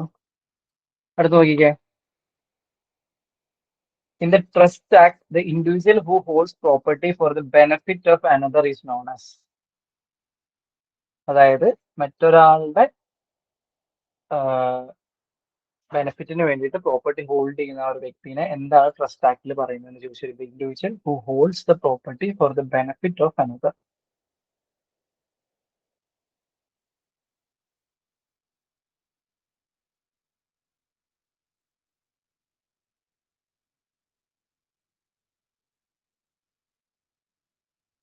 B trustee. Okay, B B B B. Okay, ശരി. എന്താ ചോദിച്ചിരിക്കുന്നത്? ട്രസ്റ്റ് ആക്ട് പ്രകാരം ഒരു വ്യക്തി അല്ലെങ്കിൽ നമ്മളുടെ ഇൻഡിവിജ്വൽസിന് അല്ലെങ്കിൽ മറ്റു വ്യക്തികളുടെ ബെനിഫിറ്റിന് വേണ്ടിയിട്ട് പ്രോപ്പർട്ടി ഹോൾഡ് ചെയ്യുന്ന ഒരു വ്യക്തി ഉണ്ടായിരിക്കും. ആ വ്യക്തിയെ നമ്മൾ എന്താ പറഞ്ഞിരിക്കുന്നത്? ട്രസ്റ്റർ, ട്രസ്റ്റി, ബെനിഫിഷ്യറി, എക്സിക്യൂട്ടർ. അത് 4 ഓപ്ഷൻസ് ആണ് കൊടുത്തിരിക്കുന്നത്. അപ്പൊ നമുക്കറിയാം, നിങ്ങൾ ചുമ്മാ പോലും നമ്മളിങ്ങനെ പറയാറില്ലേ, ട്രസ്റ്റിയാണ്, ഏതെങ്കിലും ഒരു സ്ഥാപനത്തിന്റെ ട്രസ്റ്റിയാണ് നമ്മൾ എന്നൊക്കെ പറഞ്ഞ് കുറെ സിനിമയിലൊക്കെ നമ്മൾ പറയുന്നത് കേട്ടിട്ടുണ്ടായിരിക്കും അല്ലെ? അല്ലെങ്കിൽ ട്രസ്റ്റ് ആരാ, ഈ ഒരു സ്ഥാപനത്തിന്റെ ട്രസ്റ്റ് ആരാന്ന് ചോദിച്ചാൽ, അല്ലെങ്കിൽ ട്രസ്റ്റിക്കെതിരെ കേസ് കൊടുക്കുന്നു എന്നുള്ള സംഭവങ്ങളൊക്കെ നിങ്ങൾ എപ്പോഴും കേട്ടിട്ടുള്ള ഒരു സംഭവമല്ല. അപ്പൊ എന്താ ഈ ട്രസ്റ്റ് നമ്മൾ ഉദ്ദേശിക്കുന്നുണ്ടാവുക? ട്രസ്റ്റിയുടെ പേരിലായിരിക്കും അവർ പ്രോപ്പർട്ടി ഹോൾഡ് ചെയ്ത് വെച്ചിട്ടുണ്ടായിരിക്കാം. പക്ഷെ ആ പ്രോപ്പർട്ടീന്റെ ബെനിഫിറ്റ്സ് ആ ട്രസ്റ്റിക്ക് ഉപയോഗിക്കാൻ വേണ്ടി പറ്റുമോ? ട്രസ്റ്റിക്ക് ഉപയോഗിക്കാൻ വേണ്ടി പറ്റില്ല. അത് ബെനിഫിറ്റ് ഓഫ് അനദർ, ബാക്കിയുള്ള വ്യക്തികളുടെ ബെനിഫിറ്റ്സിന് വേണ്ടിയിട്ടായിരിക്കും എന്ത് ചെയ്യുന്നുണ്ടാവുക, ആ പ്രോപ്പർട്ടി യൂസ് ചെയ്യുന്നുണ്ടായിരിക്കാം. പക്ഷെ ആ പ്രോപ്പർട്ടി ഹോൾഡ് ചെയ്തിട്ടുള്ളത് ആരായിരിക്കും? ട്രസ്റ്റി ആയിരിക്കും ഹോൾഡ് ചെയ്യുന്നുണ്ടാവുക. ഇനി ബെനിഫിഷ്യറി എന്നുള്ളത് ഉദ്ദേശിക്കുന്നത് ആരായിരിക്കും? ആരൊക്കെയാണോ ആ പ്രോപ്പർട്ടിയിൽ നിന്ന് ബെനിഫിറ്റ് കിട്ടുന്നത് ആ വ്യക്തികളിൽ നമ്മൾ ബെനിഫിഷ്യറി എന്ന് പറയുന്നത്. ബെനിഫിഷ്യറീസ് ആർക്കാണോ ബെനിഫിറ്റ് കിട്ടുന്നത്? നമ്മൾ ഓരോ സ്കീംസിന്റെ അല്ലെങ്കിൽ ഏതെങ്കിലും വെൽഫെയർ പ്രോഗ്രാംസിന്റെ ഒക്കെ പറയാറുണ്ട് ബെനിഫിഷ്യറീസ്. ഇപ്പോൾ നമ്മൾ കുട്ടികൾക്കായിട്ടുള്ള സ്കീം ആണെങ്കിൽ അതിന്റെ ബെനിഫിഷ്യറി ആരായിരിക്കും? കുട്ടികളായിരിക്കും ഉണ്ടായിരിക്കും അല്ലെ? അപ്പൊ ആ ഒരു വേർഡ് ക്ലിയർ അല്ലേ? ട്രസ്റ്റി, ട്രസ്റ്റർ എന്നുള്ളത് വരുമ്പോൾ നിങ്ങൾ അങ്ങനെ ഡൗട്ട് ആവരുത്. ട്രസ്റ്റി ആണ് നമ്മൾ എപ്പോഴും യൂസ് ചെയ്യുന്ന വേർഡ്. ട്രസ്റ്റി എന്നുള്ളതാണ്. ട്രസ്റ്റി ഒരു ഓർഗനൈസേഷൻ, ചാരിറ്റി ട്രസ്റ്റിന്റെ ട്രസ്റ്റി ആയിരിക്കും ഉണ്ടായിരിക്കുക. ഓക്കെ, ടേം സെറ്റ് അല്ലേ? 13 ബി ആണ് അപ്പൊ വരുന്നത് കേട്ടോ. ട്രസ്റ്റി എന്നുള്ള ടേം ആണ് വരുന്നത്. ഓക്കെ, ശരി. ഇത് കിട്ടുന്നുണ്ടോ നോക്കിയേ. In HSO collaboration with other agencies is essential for. എന്തിനു വേണ്ടിയിട്ടാണ് നമ്മൾ മറ്റുള്ള ഓർഗനൈസേഷൻസുമായിട്ട് കൊളാബറേഷൻസ് നടത്തുന്നത്? Reducing individual accountability, expanding service reach and addressing complex social issues, increasing administrative hierarchy, centralizing authority. B. Okay.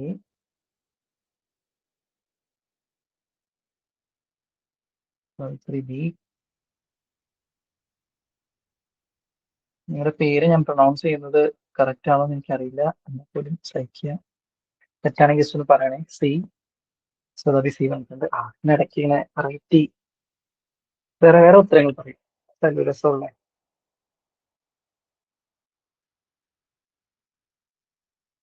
മറ്റു ഓർഗനൈസേഷൻസുമായിട്ട് നമ്മൾ എന്തിനു വേണ്ടിയിട്ടാണ് കൊളാബറേറ്റ് ചെയ്തിരിക്കുന്നത് എന്നുള്ളതാണ് ചോദിച്ചിരിക്കുന്നത്. ഓക്കെ, ഒന്ന് നമ്മൾ നിങ്ങൾ ചിന്തിക്കുന്ന ഒരു HSO ആണ് പറഞ്ഞിരിക്കുന്നത്, ഹ്യൂമൻ സർവീസ് ഓർഗനൈസേഷൻ. സമയത്ത് ഒരു NGO എന്തിനായിരിക്കും മറ്റുള്ള ഓർഗനൈസേഷൻസുമായിട്ട് കൊളാബറേറ്റ് ചെയ്യുന്നത്? അങ്ങനെ നിങ്ങൾ ചിന്തിച്ചാൽ മതി. Okay, reducing individual accountability. നമ്മൾ ഇപ്പൊ നിങ്ങൾ ചിന്തിക്കുകയാണെങ്കിൽ നിങ്ങളൊരു സ്ഥലത്ത് പോയിട്ട് ഒരു പരിപാടി നടത്തുകയാണ്. നിങ്ങൾ ആ ഒരു പരിപാടി നടത്തുന്നതിന്റെ ഭാഗമായിട്ട് എന്ത് ചെയ്യാണ്? മറ്റ് NGOs ആയിട്ട് നിങ്ങൾക്ക് ചിലപ്പോൾ ഫണ്ടിങ്ങിന് വേണ്ടിയിട്ടായിരിക്കാം, അതല്ലെങ്കിൽ ടെക്നിക്കൽ അസിസ്റ്റൻസിന് വേണ്ടിയിട്ടായിരിക്കാം, അതല്ലെങ്കിൽ അവിടെ നിന്നുള്ള റിസോഴ്സ് പേഴ്സൺസിനെ കിട്ടാൻ വേണ്ടിയിട്ടായിരിക്കാം.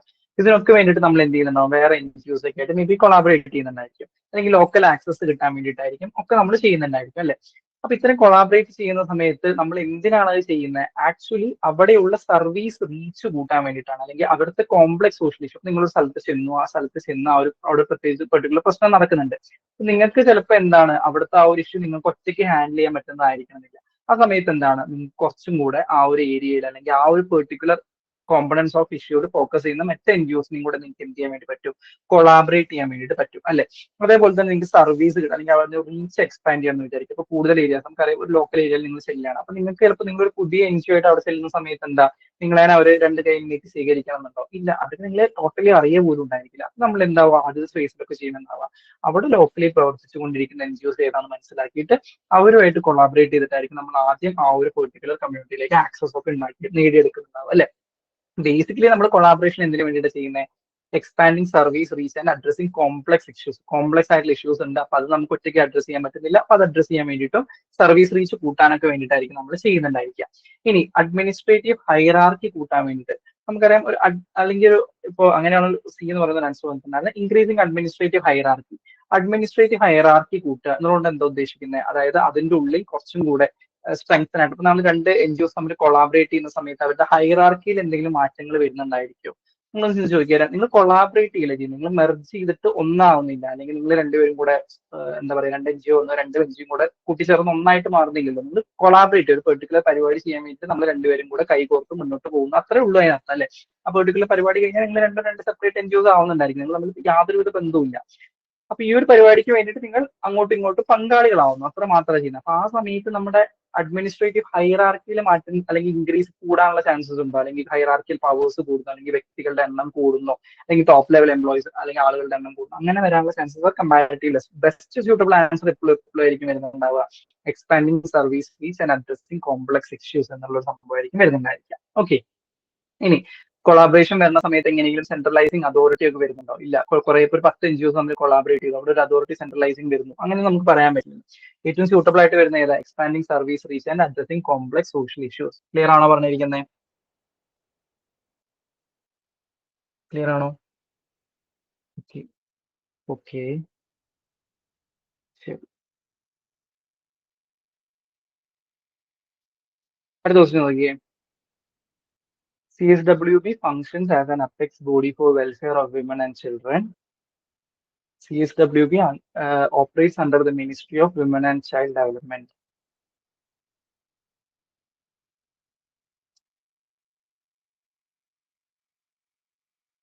കിട്ടുന്നുണ്ടോ നോക്കിക്കേ.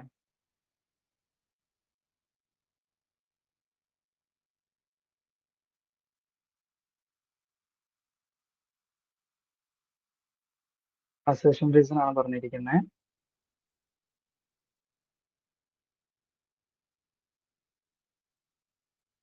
കൊള്ളാലോ, വെറൈറ്റി ആൻസേഴ്സ്. ഡി പറഞ്ഞിട്ടുണ്ട്. A is false but R is true. Okay, നിങ്ങൾ മെറ്റിച്ച് നിങ്ങളുടെ എക്സ്ട്രീം സ്റ്റേറ്റ്മെന്റ്സ് ഒക്കെ ഒന്ന് വെച്ച് ചിന്തിച്ച് നോക്കിക്കേ. ഇവിടെ എക്സ്ട്രീം സ്റ്റേറ്റ്മെന്റ്സ് ഇല്ല, എന്നാലും ജസ്റ്റ് ഒന്ന് അങ്ങനെ ചിന്തിച്ച് നോക്കിക്കേ.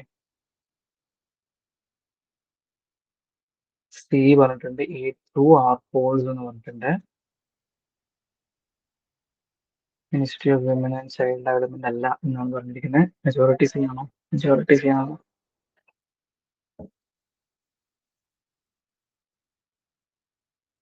ശരി, വേറെ ഏതെങ്കിലും ആൻസർ വരുന്നുണ്ടോ?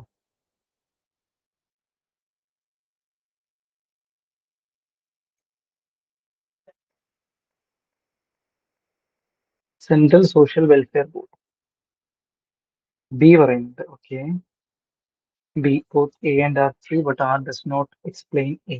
ഓക്കെ, ശരി. ചേട്ടാ എല്ലാ ഓപ്ഷനും എയും കൂടെ പറയാനുണ്ടല്ലോ, അല്ലെങ്കിൽ എ പറയുന്നുണ്ടോ നീ? ബി പറഞ്ഞിട്ടുണ്ട്, ഡി പറഞ്ഞിട്ടുണ്ട്, സി പറഞ്ഞിട്ടുണ്ട്. ധൈര്യമായി എ പറയുന്ന ആരെങ്കിലും?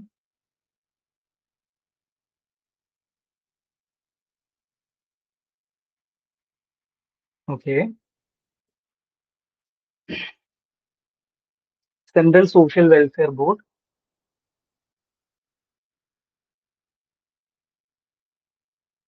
ശരി, സെൻട്രൽ സോഷ്യൽ വെൽഫെയർ ബോർഡ് എന്ന് പറയുന്നത് functions as an apex body for welfare of women and children. വിമന്റെയും ചിൽഡ്രന്റെയും വെൽഫെയറിന് വേണ്ടിയിട്ട് ഒരു അപ്പെക്സ് ബോഡി എന്നുള്ള രീതിയിലാണ് പറയുന്നത്. ഓക്കെ, ഇനി CSWB operates under the ministry of women and child development. ഇത് ആക്ച്വലി എന്താ നിങ്ങൾക്ക് തെറ്റിയിട്ടുണ്ടായിരുന്നു? CSWB actually women and child ഡെവലപ്മെന്റിന്റെ അണ്ടറിലാണല്ലോ വരുന്നത്. നിങ്ങൾ വേറെ ഏതെങ്കിലും ഡിപ്പാർട്ട്മെന്റ് ആണ് എന്ന്, വേറെ ഏതാ നിങ്ങൾ ഒരു പോസിബിളി വിചാരിച്ച ഡിപ്പാർട്ട്മെന്റ് ഏതായിരുന്നു? സോഷ്യൽ ജസ്റ്റിസ് ആണെന്ന് വിചാരിച്ചിട്ടുണ്ടായിരുന്നാണെങ്കിലും ജസ്റ്റ് ഒന്ന് പറയണേ. MOSD ആണെന്ന് വിചാരിച്ചിട്ടുണ്ട്. ഓക്കെ. പിന്നെ വേറെ ഏതെങ്കിലും ഡിപ്പാർട്ട്മെന്റ് ഉള്ളതെന്ന് വിചാരിച്ചിട്ടുണ്ടോ?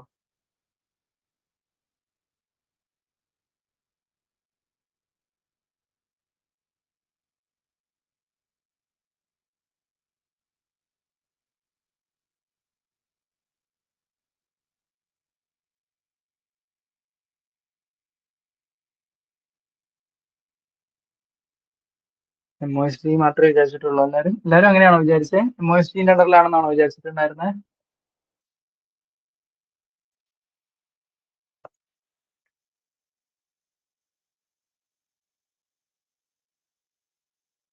ജസ്റ്റ് നിങ്ങൾക്ക് എങ്ങനെയാ തെറ്റിയെന്ന് അറിയാൻ വേണ്ടിയിട്ടായിരുന്നു. അതാകുമ്പോൾ അതിങ്ങനെ കറക്റ്റ് ചെയ്ത് പോകാമല്ലോ എന്ന് വെച്ചിട്ടായിരുന്നു ചോദിച്ചത്.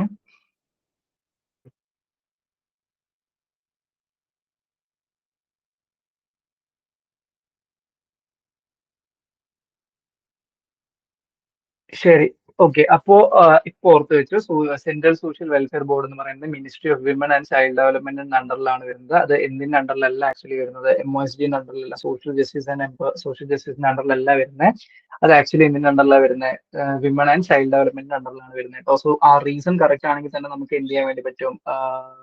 സോ സി എന്നുള്ള ഒരു ഓപ്ഷൻ എലിമിനേറ്റ് ചെയ്യാൻ വേണ്ടി പറ്റും. പിന്നെ നോക്കിയാൽ CSWB functions as an apex body for welfare of women and children.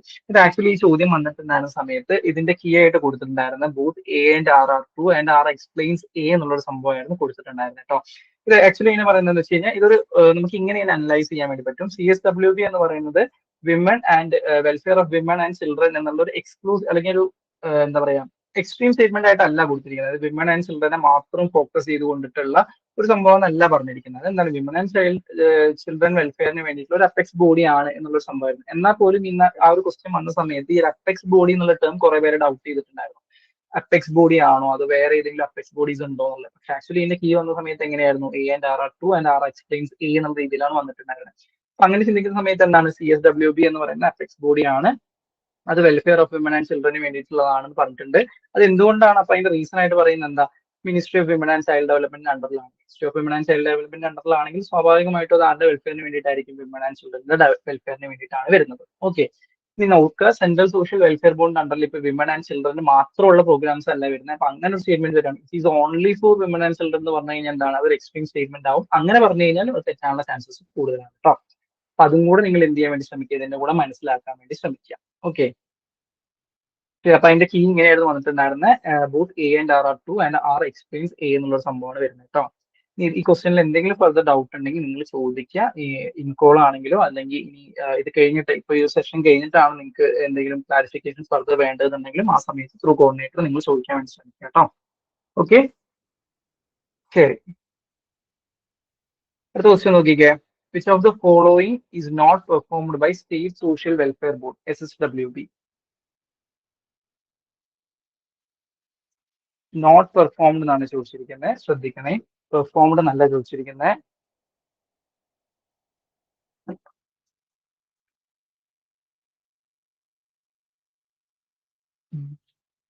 Coordination with voluntary organizations, implementing national level welfare legislation directly, monitoring welfare projects, providing financial assistance through grants.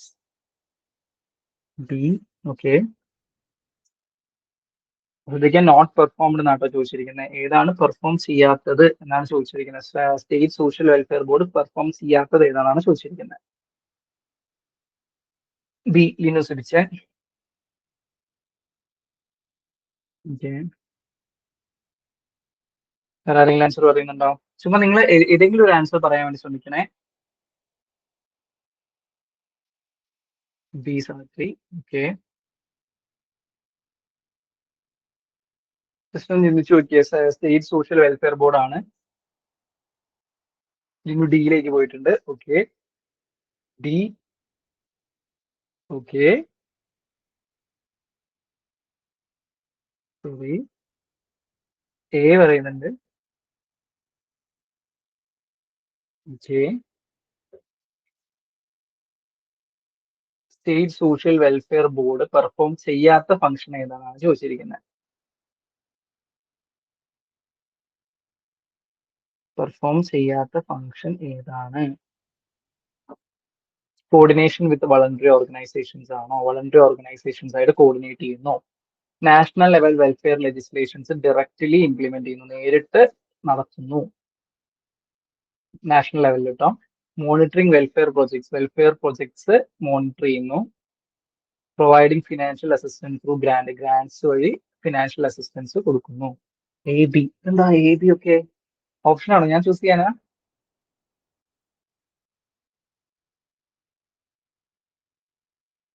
A B രണ്ടും വരുന്നാണോ? എന്തുദ്ദേശിച്ചേ?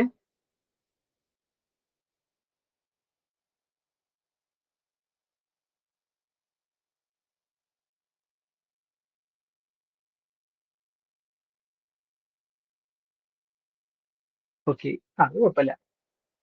ശരി. അപ്പൊ ഇതിന്റെ ഉത്തരത്തിലേക്ക് നോക്കാം നമുക്ക്. Coordination വിത്ത് voluntary organisations. Voluntary organisations പറഞ്ഞാൽ എന്താ? നമുക്കറിയാം ഒരുപാട് വോളണ്ടറി ഓർഗനൈസേഷൻസ് പ്രവർത്തിക്കുന്നുണ്ടാവും. നമുക്കറിയാം ഒരുപാട് ജീവകാരുണ്യ സ്ഥാപനങ്ങളായിട്ടാണെങ്കിലും അതല്ലെങ്കിൽ മറ്റ് സന്നദ്ധ സന്നദ്ധ സംഘടനകൾ ഉണ്ടായിരിക്കില്ല, വോളണ്ടറി ഓർഗനൈസേഷൻ സന്നദ്ധ സംഘടനകൾ. അപ്പൊ നമുക്കറിയാം നമ്മുടെ തൊട്ട് മുന്നത്തെ ഓപ്ഷനിൽ പറഞ്ഞാണ് എൻ ജി ഒസ് ആയിട്ട് കൊളാബറേറ്റ് ചെയ്തിട്ട് പരിപാടികൾ ചെയ്യുക എന്നുള്ളത് വെൽഫെയർ ബോർഡ്സ് എപ്പോഴും ചെയ്യുന്ന ഒരു സംഭവമാണ്. സെൻട്രൽ സോഷ്യൽ വെൽഫെയർ ബോർഡ് ആണെങ്കിലും സ്റ്റേറ്റ് സോഷ്യൽ വെൽഫെയർ ബോർഡ് ആണെങ്കിലും ചെയ്യാറുള്ള ഒരു സംഭവമാണ്. സോ കോർഡിനേഷൻ വിത്ത് വോളണ്ടറി ഓർഗനൈസേഷൻസ് എന്തായാലും വരില്ലേ? കോർഡിനേറ്റ് ചെയ്യുന്നു, അവരുമായിട്ട് കോർഡിനേറ്റ് ചെയ്ത് പരിപാടികൾ ഇംപ്ലിമെന്റ് ചെയ്യുന്നു വെൽഫെയർ ഓർഗനൈസേഷൻസ് ആയിട്ട്. ചിന്തിച്ചു നോക്കിയാൽ ഏതെങ്കിലും ഒരു ഘട്ടത്തിൽ പോലും അവരെ ചെയ്തിട്ടുണ്ടെന്നുണ്ടെങ്കിൽ ശരിയാണ്. ഏതെങ്കിലും ഒരു എൻ ജി ഒ ആയിട്ടോ അല്ലെങ്കിൽ ഏതെങ്കിലും ഒരു വോളണ്ടറി ഓർഗനൈസേഷൻ ആയിട്ട് കോർഡിനേറ്റ് ചെയ്തിട്ടുണ്ടെങ്കിൽ പോലും എന്താണ് ആ സ്റ്റേറ്റ്മെന്റ് ശരിയായിരിക്കും. ഇനി implementing national level welfare legislations directly എന്നാണ് പറഞ്ഞിരിക്കുന്നത്. ഒന്ന് വായിച്ചു നോക്കിയേ. നാഷണൽ ലെവൽ വെൽഫെയർ ആയിട്ടുള്ള ലെജിസ്ലേഷൻസ്, അതായത് ദേശീയ തലത്തിലുള്ള നമ്മൾ ഏതിനെ കുറിച്ചാണ് പറയുന്നത്? സ്റ്റേറ്റ് സോഷ്യൽ വെൽഫെയർ ബോർഡിനെ കുറിച്ചിട്ടാണ് പറയുന്നത്. അപ്പൊ നാഷണൽ ലെവലിലുള്ള വെൽഫെയർ ലെജിസ്ലേഷൻസ് ഡയറക്ട്ലി നടത്തുന്നു, നമ്മൾ നേരിട്ട് ഇംപ്ലിമെന്റ് ചെയ്യുന്നു എന്നുള്ളൊരു സംഭവം വരുന്നുണ്ടോ? നാഷണൽ ലെവൽ ആയിട്ടുള്ള വെൽഫെയർ ലെജിസ്ലേഷൻ നേരിട്ട് ഇംപ്ലിമെന്റ് ചെയ്യുന്നുണ്ടോ? എല്ലാം നേരിട്ട്. ഈ ചോദ്യം നിങ്ങൾ മേ ബി രണ്ട് രീതിയിൽ ഡൗട്ട് വരും കേട്ടോ. ഒന്നെന്ന് പറയുന്നത് നാഷണൽ ലെവലിൽ പരിപാടികൾ ഇംപ്ലിമെന്റ്, രണ്ട് രീതിയിൽ നിങ്ങൾക്ക് ഇന്റർപ്രറ്റ് ചെയ്യാം ഈ ഒരു സ്റ്റേറ്റ്മെന്റിനെ. ഒന്ന് നാഷണൽ ലെവലിൽ പരിപാടികൾ നേരിട്ട് ഇംപ്ലിമെന്റ് ചെയ്യുന്നു, അങ്ങനെ മേ ബി ഇന്റർപ്രറ്റ് ചെയ്യാം നിങ്ങൾ. അതല്ലാന്നുണ്ടെങ്കിൽ national level welfare legislation direct ആയിട്ട്, അല്ലെങ്കിൽ അവിടെ നാഷണൽ ലെവലിൽ ഉണ്ടായ ഒരു വെൽഫെയർ ലെജിസ്ലേഷൻ ഉണ്ട്, അത് സ്റ്റേറ്റിൽ ഡയറക്ട്ലി ഇംപ്ലിമെന്റ് ചെയ്യുന്നു, അത് അതേപോലെ യാതൊരുവിധ വ്യത്യാസവും ഇല്ലാതെ ഇംപ്ലിമെന്റ് ചെയ്യുന്നു എന്നുള്ള ഒരു സംഭവം വരുന്നത് വിചാരിക്കാം. ഇങ്ങനെ രണ്ട് രീതിയിലാണ് ഈ ഒരു സ്റ്റേറ്റ്മെന്റ് നിങ്ങൾ വായിക്കാൻ ചാൻസ്. ഇങ്ങനെയൊക്കെ വായിച്ചായിരുന്നു നിങ്ങൾ? ഈ രണ്ട് രീതിയിൽ നിങ്ങൾ വായിച്ചു, അല്ലെങ്കിൽ ഈ പറഞ്ഞ രണ്ട് രീതിയിലാണോ ആ സ്റ്റേറ്റ്മെന്റ് വായിച്ചത്? അത് വേറെ ഏതെങ്കിലും രീതിയിൽ വായിച്ചായിരുന്നു ആരെങ്കിലും? വേറെ ഏതെങ്കിലും രീതിയിൽ അതിന്റെ അർത്ഥം ഇന്റർപ്രറ്റ് ചെയ്തായിരുന്നോ? ഒന്നെന്ന് പറയുന്നത് നാഷണൽ ലെവലിൽ SSWB പ്രോഗ്രാമുകൾ ഇംപ്ലിമെന്റ് ചെയ്യുന്നു, ഒന്ന് ആ രീതിയിൽ വായിക്കാം. അതല്ലെങ്കിൽ നാഷണൽ ലെവലിൽ ഉണ്ടായിട്ടുള്ള ഒരു വെൽഫെയർ ലെജിസ്ലേഷൻ ഉണ്ട്, അത് സ്റ്റേറ്റിലേക്ക് അതേപടി ഇംപ്ലിമെന്റ് ചെയ്യുന്നു വിത്തൗട്ട് എനി ചേഞ്ച്, ഡയറക്റ്റ് ആയിട്ട് ഇംപ്ലിമെന്റ് ചെയ്യുന്നു. യെസ്, ഇൻ ദ എക്സാക്ട് വേ. ഏതായിരുന്നു? ഏതാണ് ഉദ്ദേശിച്ചത്? സോറി, ഏതല്ല ഉദ്ദേശിച്ചത്? ഫസ്റ്റ് ഞാൻ പറഞ്ഞ ഫസ്റ്റ് സാധനമാണോ സെക്കൻഡ് സാധനമാണോ? എങ്ങനെ വിചാരിച്ചേ? ഇൻ ദ എക്സാക്ട് വേ, അതേപോലെ ഇംപ്ലിമെന്റ് ചെയ്യുന്നു, അതല്ല ഉദ്ദേശിച്ചത്?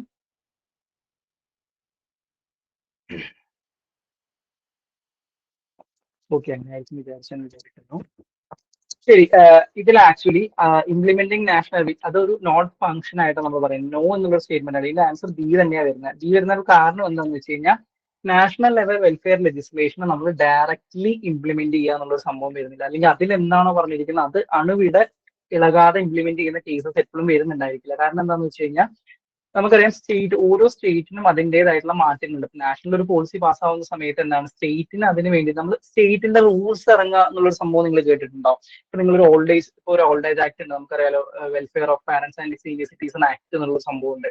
അപ്പൊ ആ ഒരു ആക്ട് ഇറങ്ങിയിട്ട് തൊട്ട് പിന്നാലെ നിങ്ങൾ ഗൂഗിളിലൊക്കെ നോക്കിയാൽ കാണാൻ വേണ്ടി പറ്റും, കേരള സ്റ്റേറ്റിന്റെ റൂൾസ് ഇറങ്ങിയിട്ടുണ്ടായിരിക്കും. ആ ഒരു ആക്ടുമായിട്ട് കണക്ട് ചെയ്തിട്ട് ഓരോ അതത് സ്റ്റേറ്റുകളും എന്ത് ചെയ്യുന്നുണ്ടായിരിക്കും? റൂൾസ് പാസ്സാക്കുന്നുണ്ടാവും, അല്ലെങ്കിൽ അവരുടെ ഒരു സബ് ആക്ടുകളൊക്കെ പോലെ കൊണ്ടുവരുന്നുണ്ടായിരിക്കും. അത് എന്തിനു വേണ്ടിയിട്ടാണ് കൊണ്ടുവരുന്നത്? നമുക്കറിയാം ഇപ്പൊ ഇന്ത്യ നമ്മൾ കോൺടാക്ട് എടുക്കുകയാണെങ്കിൽ ഒരു എല്ലാ സ്റ്റേറ്റിന്റെയും കൾച്ചറിൽ ഭയങ്കര ഡിഫറൻറ് ഉണ്ട്. അതല്ലെങ്കിൽ ഓരോരുത്തരുടെയും സ്പെസിഫിക് നീഡുകൾ വ്യത്യാസമായിരിക്കും ഉണ്ടായിരിക്കും, അല്ലെ? അപ്പൊ ആ ഒരു ഓരോ സ്റ്റേറ്റിനും അത് എന്താ പറയാ സ്യൂട്ട് ആവുന്ന രീതിയിൽ ഇംപ്ലിമെന്റ് ചെയ്യാൻ വേണ്ടിയിട്ടാണ് അതിനെ മാതൃകയാക്കി ഉൾക്കൊണ്ട് നമ്മൾ എന്ത് ചെയ്യുന്നുണ്ടായിരിക്കും മറ്റ് ആക്ടുകൾ കൊണ്ടുവരുന്നുണ്ടായിരിക്കും. എന്നാൽ മെയിൻ മാതൃക ഏതായിരിക്കും? നാഷണൽ ലെവലിൻ്റെതായിട്ടുള്ള ആ ഒരു വെൽഫെയർ ലെജിസ്ലേഷൻ ആയിട്ടുണ്ടായിരിക്കുക. അത് ഡയറക്ട്ലി അതേപോലെ ഇംപ്ലിമെന്റ് ചെയ്യല്ല ചെയ്യുന്നുണ്ടാവുക, അതിൽ നിന്നും ഇൻസ്പയർ ആയിട്ട് നമ്മൾ എന്ത് ചെയ്യുന്ന റൂൾസ് ഇറക്കുന്നുണ്ടായിരിക്കും. അതിന്റെ കോർ ഡോക്യുമെന്റ് അത് തന്നെയാണ്. പക്ഷെ ആ ഡയറക്ട്ലി എന്നുള്ളൊരു ടേം വന്നുകൊണ്ടാണ് നമുക്ക് എന്ത് ചെയ്യേണ്ടി വന്നത്? ആ സ്റ്റേറ്റ്മെന്റ് തെറ്റി പോകാനുള്ള ചാൻസസ് വന്നത്. ഡയറക്ട്ലി അല്ലാതെ അതേപോലെയല്ല. ഇപ്പൊ പറയുകയാണെങ്കിൽ നാഷണൽ ലെവൽ വെൽഫെയർ ലെജിസ്ലേഷന് ബേസ് ചെയ്തിട്ടാണ് എന്ന് പറഞ്ഞു കഴിഞ്ഞാൽ എന്താ, അത് കുറച്ചും കൂടെ ശരിയാണ്. അതിനെ ബേസ് ചെയ്തിട്ട് തന്നെയാണ് നമ്മൾ ബാക്കിയുള്ള റൂൾസ് ഉണ്ടാക്കുന്നതും അതല്ലെങ്കിൽ ബാക്കിയുള്ള ആക്ടുകൾ ഉണ്ടാക്കുന്നതും ഒക്കെ അതിനെ ബേസ് ചെയ്തിട്ട് തന്നെ. പക്ഷെ അത് അതേപോലെ ഇംപ്ലിമെന്റ് ചെയ്യുന്നു എന്ന് പറയുന്നത് എന്താവുന്നില്ല, ശരിയാവുന്നില്ല. ഇനി നോക്കിയാൽ ബാക്കിയുള്ള ഓപ്ഷൻസ് എന്താ, കുറച്ചും കൂടെ ഇതുമായിട്ട് കണക്റ്റഡ് ആയിട്ട് ശരിയായിട്ട് വരുന്ന മോണിറ്ററിംഗ് വെൽഫെയർ പ്രൊജക്ടുകളെ മോണിറ്റർ ചെയ്യുന്നില്ലേ, സ്റ്റേറ്റ് ലെവലിൽ മോണിറ്ററിംഗ് നടത്തുന്നുണ്ട്. Providing financial assistance through grant വഴി ഫിനാൻഷ്യൽ അസിസ്റ്റൻസ് കൊടുക്കുന്നില്ലേ. നമുക്കറിയുന്നല്ലേ സോഷ്യൽ വെൽഫെയർ ബോർഡിന്റെ കുറെ ഗ്രാന്റുകൾ വരുന്നുണ്ട്, കുറെ ആളുകൾക്ക് ഫണ്ട് കിട്ടുന്ന കാര്യങ്ങളൊക്കെ നിങ്ങൾ കേട്ടിട്ടുള്ളതല്ലേ. സേഫ്റ്റി നെറ്റുകൾ എന്നുള്ള രീതിയിൽ നമ്മൾ കൊടുക്കുന്നുണ്ട്. അവർക്ക് ആ ഒരു വൾണറബിലിറ്റിയിൽ നിന്നും അവരെ എന്താ ഉയർത്തിക്കൊണ്ടുവരാൻ വേണ്ടി സേഫ്റ്റി നെറ്റുകൾ പ്രൊവൈഡ് ചെയ്യുന്നു എന്നുള്ള സംഭവമൊക്കെ നമ്മൾ കേട്ടിട്ടുള്ളതല്ലേ. ഓക്കെ, ക്ലിയർ ആണോ അത് പറഞ്ഞിരിക്കുന്നത്? അപ്പൊ അത് മൂന്നും ശരിയാണ്. ഇതിൽ not performed by state social welfare board എന്നാണ് ചോദിച്ചിരിക്കുന്നത്. അത് implementing national level welfare legislation directly എന്നുള്ള ഒരു ആൻസർ ആണ് വരുന്നത് കേട്ടോ. ക്ലിയർ ആണോ അത്? സാറില്ലല്ലോ, അടുത്തേക്ക് പിടിക്കണം നമുക്ക്.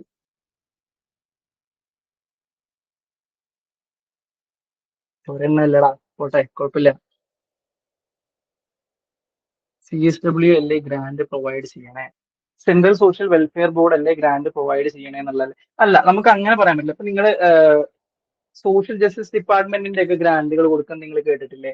സെൻട്രൽ ആ സെൻട്രൽ സോഷ്യൽ, ഇപ്പൊ നമ്മൾ സോഷ്യൽ ജസ്റ്റിസ് ഡിപ്പാർട്ട്മെന്റിന്റെ ഗ്രാന്റുകൾ പ്രൊവൈഡ് ചെയ്യും. നിങ്ങൾ കുറെ കഴിഞ്ഞ വീഡിയോയിൽ കുറച്ച് പ്രോഗ്രാംസ് ഒക്കെ ഇംപ്ലിമെന്റ് അല്ലെങ്കിൽ പ്രോഗ്രാംസിന്റെ പേരുകൾ പറഞ്ഞത് ഓർക്കുന്നുണ്ടോ? അപ്പൊ സ്റ്റേറ്റ് എന്ത് ചെയ്യുന്നുണ്ട് ഈ ഫണ്ട് വഴി? ഇപ്പൊ നമ്മൾ എപ്പോഴും നിങ്ങൾ ചിന്തിക്കേണ്ട കാര്യം, സെൻട്രലിന്റെ മാത്രം കോൺട്രിബ്യൂഷൻസ് അല്ലായിരിക്കും ഉണ്ടായിരിക്കുക. നമ്മൾ ഓരോ പദ്ധതി പറയുന്ന സമയത്തും എന്താണ് സെൻട്രലിന്റെ കോൺട്രിബ്യൂഷൻ വരുന്നുണ്ടാവും, സ്റ്റേറ്റിന്റെ കോൺട്രിബ്യൂഷൻസ് വരുന്നുണ്ടാവും. 60:40 എന്നുള്ള റേഷ്യോസ് ഒക്കെ നിങ്ങൾ കേട്ടിട്ടില്ലേ? നിങ്ങൾ ഈ MGNREGA പ്രോഗ്രാംസിന്റെ ഒക്കെ സമയത്ത്, MGNREGA എന്താണെന്ന് എല്ലാവർക്കും അറിയുന്നല്ലേ, നമ്മുടെ Mahatma Gandhi national rural employment guarantee programme, MGNREGP. അപ്പൊ ആ ആക്ട് ഒക്കെ പഠിക്കുന്ന സമയത്ത് നിങ്ങൾ കണ്ടിട്ടില്ലേ 60:40 ആണ് വരുന്നത്. പറയുമ്പോൾ എന്താ വരുന്നത്? 60 ആറ് കൊടുക്കുന്നുണ്ടായിരിക്കും, സെൻട്രൽ കൊടുക്കുന്നുണ്ടായിരിക്കും, 40 ആറ് കൊടുക്കുന്നുണ്ടായിരിക്കും, സ്റ്റേറ്റ് കൊടുക്കുന്നുണ്ടായിരിക്കും. സ്റ്റേറ്റിന്റെയും സെൻട്രലിന്റെയും കോൺട്രിബ്യൂഷൻസ് വരുന്നുണ്ടായിരിക്കും. ചില പദ്ധതികൾ സ്പെസിഫിക്കലി സ്റ്റേറ്റ് ഇംപ്ലിമെന്റ് ചെയ്യുന്നുണ്ടായിരിക്കും. മനസ്സിലാക്കണം, എല്ലാ പദ്ധതികളും സെൻട്രലിൽ മാത്രം ഇൻവെസ്റ്റ് ഇതാക്കുന്നതായിരിക്കില്ല. സ്റ്റേറ്റ് ഇംപ്ലിമെന്റ് ചെയ്യുന്ന ചില പ്രോഗ്രാംസ് ഉണ്ടായിരിക്കും, സ്കീംസ് ഉണ്ടായിരിക്കും. അപ്പൊ ആ സ്കീംസിലേക്കുള്ള ഗ്രാന്റുകൾ എവിടെ നിന്നായിരിക്കും കൊടുക്കുന്നുണ്ടാവുക? സ്റ്റേറ്റിന്റെ ബജറ്റ് അലോക്കേഷൻസ് നിന്നായിരിക്കും പോകുന്നുണ്ടായിരിക്കുക. അപ്പൊ അത്തരം പദ്ധതികളിലാണ് നമ്മൾ എന്ത് ചെയ്യുന്നത്? Providing financial assistance to grant എന്നുള്ളത് ഉദ്ദേശിക്കുന്നത്. ഇപ്പൊ മേജർ ഫണ്ട് വരുന്നത് അവിടെ ആയിരിക്കും. Majority of the fund CSW നിന്ന് വരുന്നുണ്ടായിരിക്കും, പക്ഷേ സ്റ്റേറ്റ് ഓൾസോ കോൺട്രിബ്യൂട്ടിങ്. ആ ഒരു സ്റ്റേറ്റ്മെന്റ് നിങ്ങൾ ശ്രദ്ധിക്കണം കേട്ടോ. വീഡിയോയിൽ അങ്ങനെയല്ലേ പറഞ്ഞിരിക്കുന്നത്? ക്ലാസ് കേട്ടോ ജസ്റ്റ് ഒന്ന് പറയണേ. CSWB കോൺട്രിബ്യൂട്ട് ചെയ്യുന്നുള്ളൂ എന്നുള്ള അങ്ങനെ പറഞ്ഞിട്ടുണ്ടോ? എനിക്ക് അവിടെ തെറ്റിയിട്ടുണ്ടോ ജസ്റ്റ് ഒന്ന് നോക്കണേ.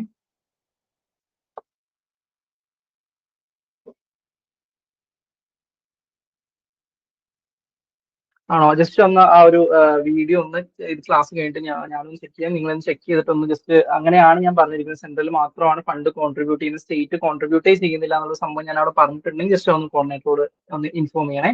സോ ദാറ്റ് നമ്മൾ ആ ഒരു വീഡിയോയിൽ അത് ചെക്ക് ചെയ്യുന്നതാണ് കേട്ടോ. ഓക്കെ, ഇങ്ങനെയാണ് വരുന്നത് കേട്ടോ. ഫിനാൻഷ്യൽ ഗ്രാന്റ്, ഫിനാൻഷ്യൽ അസിസ്റ്റൻസ് കൊടുക്കുന്നു എന്നുള്ള സംഭവം, സ്റ്റേറ്റിന്റെ കോൺട്രിബ്യൂഷൻസും കൂടെ അതിലേക്ക് വരുന്നുണ്ട്. ഓക്കെ, ജസ്റ്റ് ഒന്ന് ചെക്ക് ചെയ്ത് പറയാം കേട്ടോ. ശരി, നോക്കിക്കേ, എളുപ്പമുള്ള ചോദ്യ, വേഗം പറയാൻ നോക്കിക്കേ. ഗുലിക്സ് അഡ്മിനിസ്ട്രേറ്റീവ് തിയറി ആണ്. ഏതൊക്കെയാണ് വെച്ചാൽ following principles belong to Gulick's administrative theory. ഗുലിക്സിന്റെ അഡ്മിനിസ്ട്രേറ്റീവ് തിയറിയിൽ വരുന്നത് ഏതാണെന്ന് ചോദിച്ചിരിക്കുന്നത്? ഡി. ഓക്കെ, പോസ്കോപ്പ്.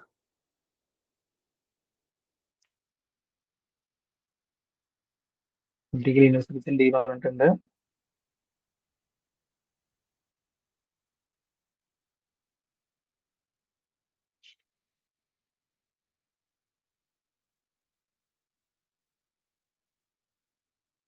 ഡി. മറ്റുള്ളവർ പറയുന്നുണ്ടോ? ഇവിടെ പോയി സനൂജ് പറഞ്ഞിട്ടുണ്ട്.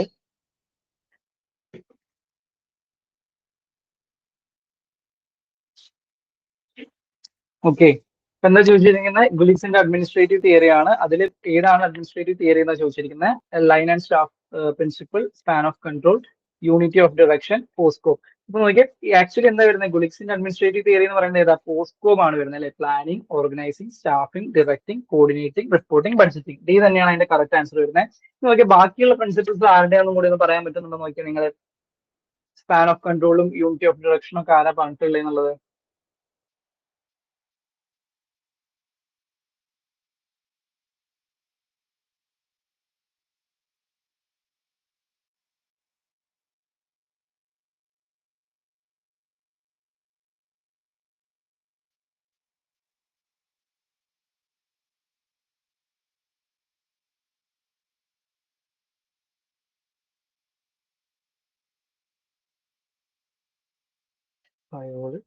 ഓക്കെ. ഈ സ്പാൻ ഓഫ് കൺട്രോളിന്റെ സംഭവത്തിൽ ഒരു ഹാമിൽട്ടനും കൂടെ വരുന്നുണ്ട് കേട്ടോ. നിങ്ങൾ അതും കൂടെ ഓപ്ഷൻ എടുക്കണം. ഹാമിൽട്ടൺ എന്നുള്ള ഒരു ഓപ്ഷനും കൂടെ നിങ്ങൾ കണ്ടു കഴിഞ്ഞാൽ നിങ്ങൾ അതൊരിക്കലും തെറ്റാന്ന് വിചാരിക്കരുത് കേട്ടോ. പുള്ളിയും ഈ ഒരു കൺസെപ്റ്റിനെ കുറിച്ചിട്ട് പറഞ്ഞിട്ടുണ്ട്. ഈ ഒരു സ്പാൻ ഓഫ് കൺട്രോളിനെ കുറിച്ചിട്ട് ഒരു സെർലൻ ഹാമിൽട്ടൺ എന്ന് പറഞ്ഞ ഒരു പുള്ളി. അപ്പൊ ആ ഒരു അങ്ങനെ ഒരു ഓപ്ഷനും കൂടെ ഉണ്ട്. നമ്മൾ ജസ്റ്റ് ഒന്ന് നോട്ട് ചെയ്ത് വെച്ചാൽ മതി. അങ്ങനെ കാര്യമായിട്ട് അങ്ങനെ ഇതുവരെ ചോദിച്ചിട്ടൊന്നുമില്ല ഹാമിൽട്ടനെ കുറിച്ചിട്ട്.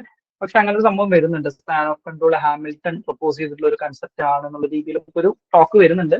അപ്പൊ ഓപ്ഷൻസിൽ എങ്ങാനും അങ്ങനെ ഒരു സംഭവം നിങ്ങൾ കാണുകയാണ്, മറ്റേ നിങ്ങൾക്ക് അറിയാവുന്ന ഓപ്ഷൻസ് ഒന്നും ഇല്ല, ഹാമിൽട്ടൺ മാത്രമാണ് അതിൽ കിടക്കുന്നുണ്ടെങ്കിൽ അതെന്തായാലും ഹാമിൽട്ടൺ ആവാതെ കേട്ടോ. ഇതുവരെ അങ്ങനെ ചോദിച്ചിട്ടില്ല. ഞാൻ ജസ്റ്റ് ഒരു അഡീഷണൽ ഇൻഫർമേഷൻ ആയിട്ട് നിങ്ങളോട് പറഞ്ഞു എന്നേ ഉള്ളൂ. അങ്ങനെ ഒരു ഇതുണ്ട്, ഹാമിൽട്ടൺ ആണ് പ്രപ്പോസ് ചെയ്തെന്നുള്ള രീതിയിലുള്ള ഒരു സംഭവം കൂടെ ഉണ്ട്. ഓക്കെ, ശരി. അപ്പൊ ഇതിന്റെ ആൻസർ വരുന്നത് പോസ്കോപ്പ് ആണ് വരുന്നത് കേട്ടോ. പോസ്കോപ്പിന്റെ എക്സ്പ്ലനേഷൻ എല്ലാവർക്കും അറിയുന്നല്ലോ. എന്തൊക്കെയാണ് വരുന്നത്? നമ്മൾ planning, organising, staffing, directing, coordinating, reporting, budgeting. Video തുടങ്ങി ഞാൻ ഇതൊരു 4ാമത്തെ വട്ടമായിട്ടാണ് പറയുന്നത്. ഓക്കെ, ശരി. അടുത്ത ക്വസ്റ്റ്യൻ നോക്കി, വീണ്ടും പോസ്കോ. വിച്ച് എലമെന്റ്, ഞാൻ പറഞ്ഞാൽ നേരത്തെ ഇങ്ങനത്തെ ക്വസ്റ്റ്യൻസ് വരാനുള്ള ചാൻസ് ഉണ്ടെന്നുള്ളത്. നോക്കിയേ, POSDCORB represents to maintaining the network of authority and communication. Maintaining network of authority maintain ചെയ്യുന്നു, കമ്മ്യൂണിക്കേഷൻ മെയിൻറ്റെയിൻ ചെയ്യുന്നു എന്നുള്ളതൊക്കെ ഏതിലാണ് വരുന്നത്? ഇത് നിങ്ങൾക്ക് കുറച്ച് രണ്ട് ഓപ്ഷൻ മേ ബി ഡൗട്ട് വന്നേക്കാം. കറക്റ്റ് രണ്ട് ഓപ്ഷൻ വന്നിട്ടുണ്ട്.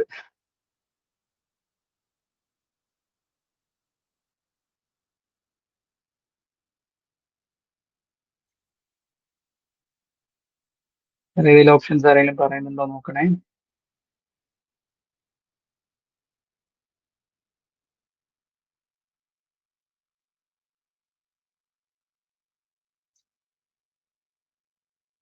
D, T, B. ഓക്കെ, ഇനി ആരെങ്കിലും പറയുന്നുണ്ടോ?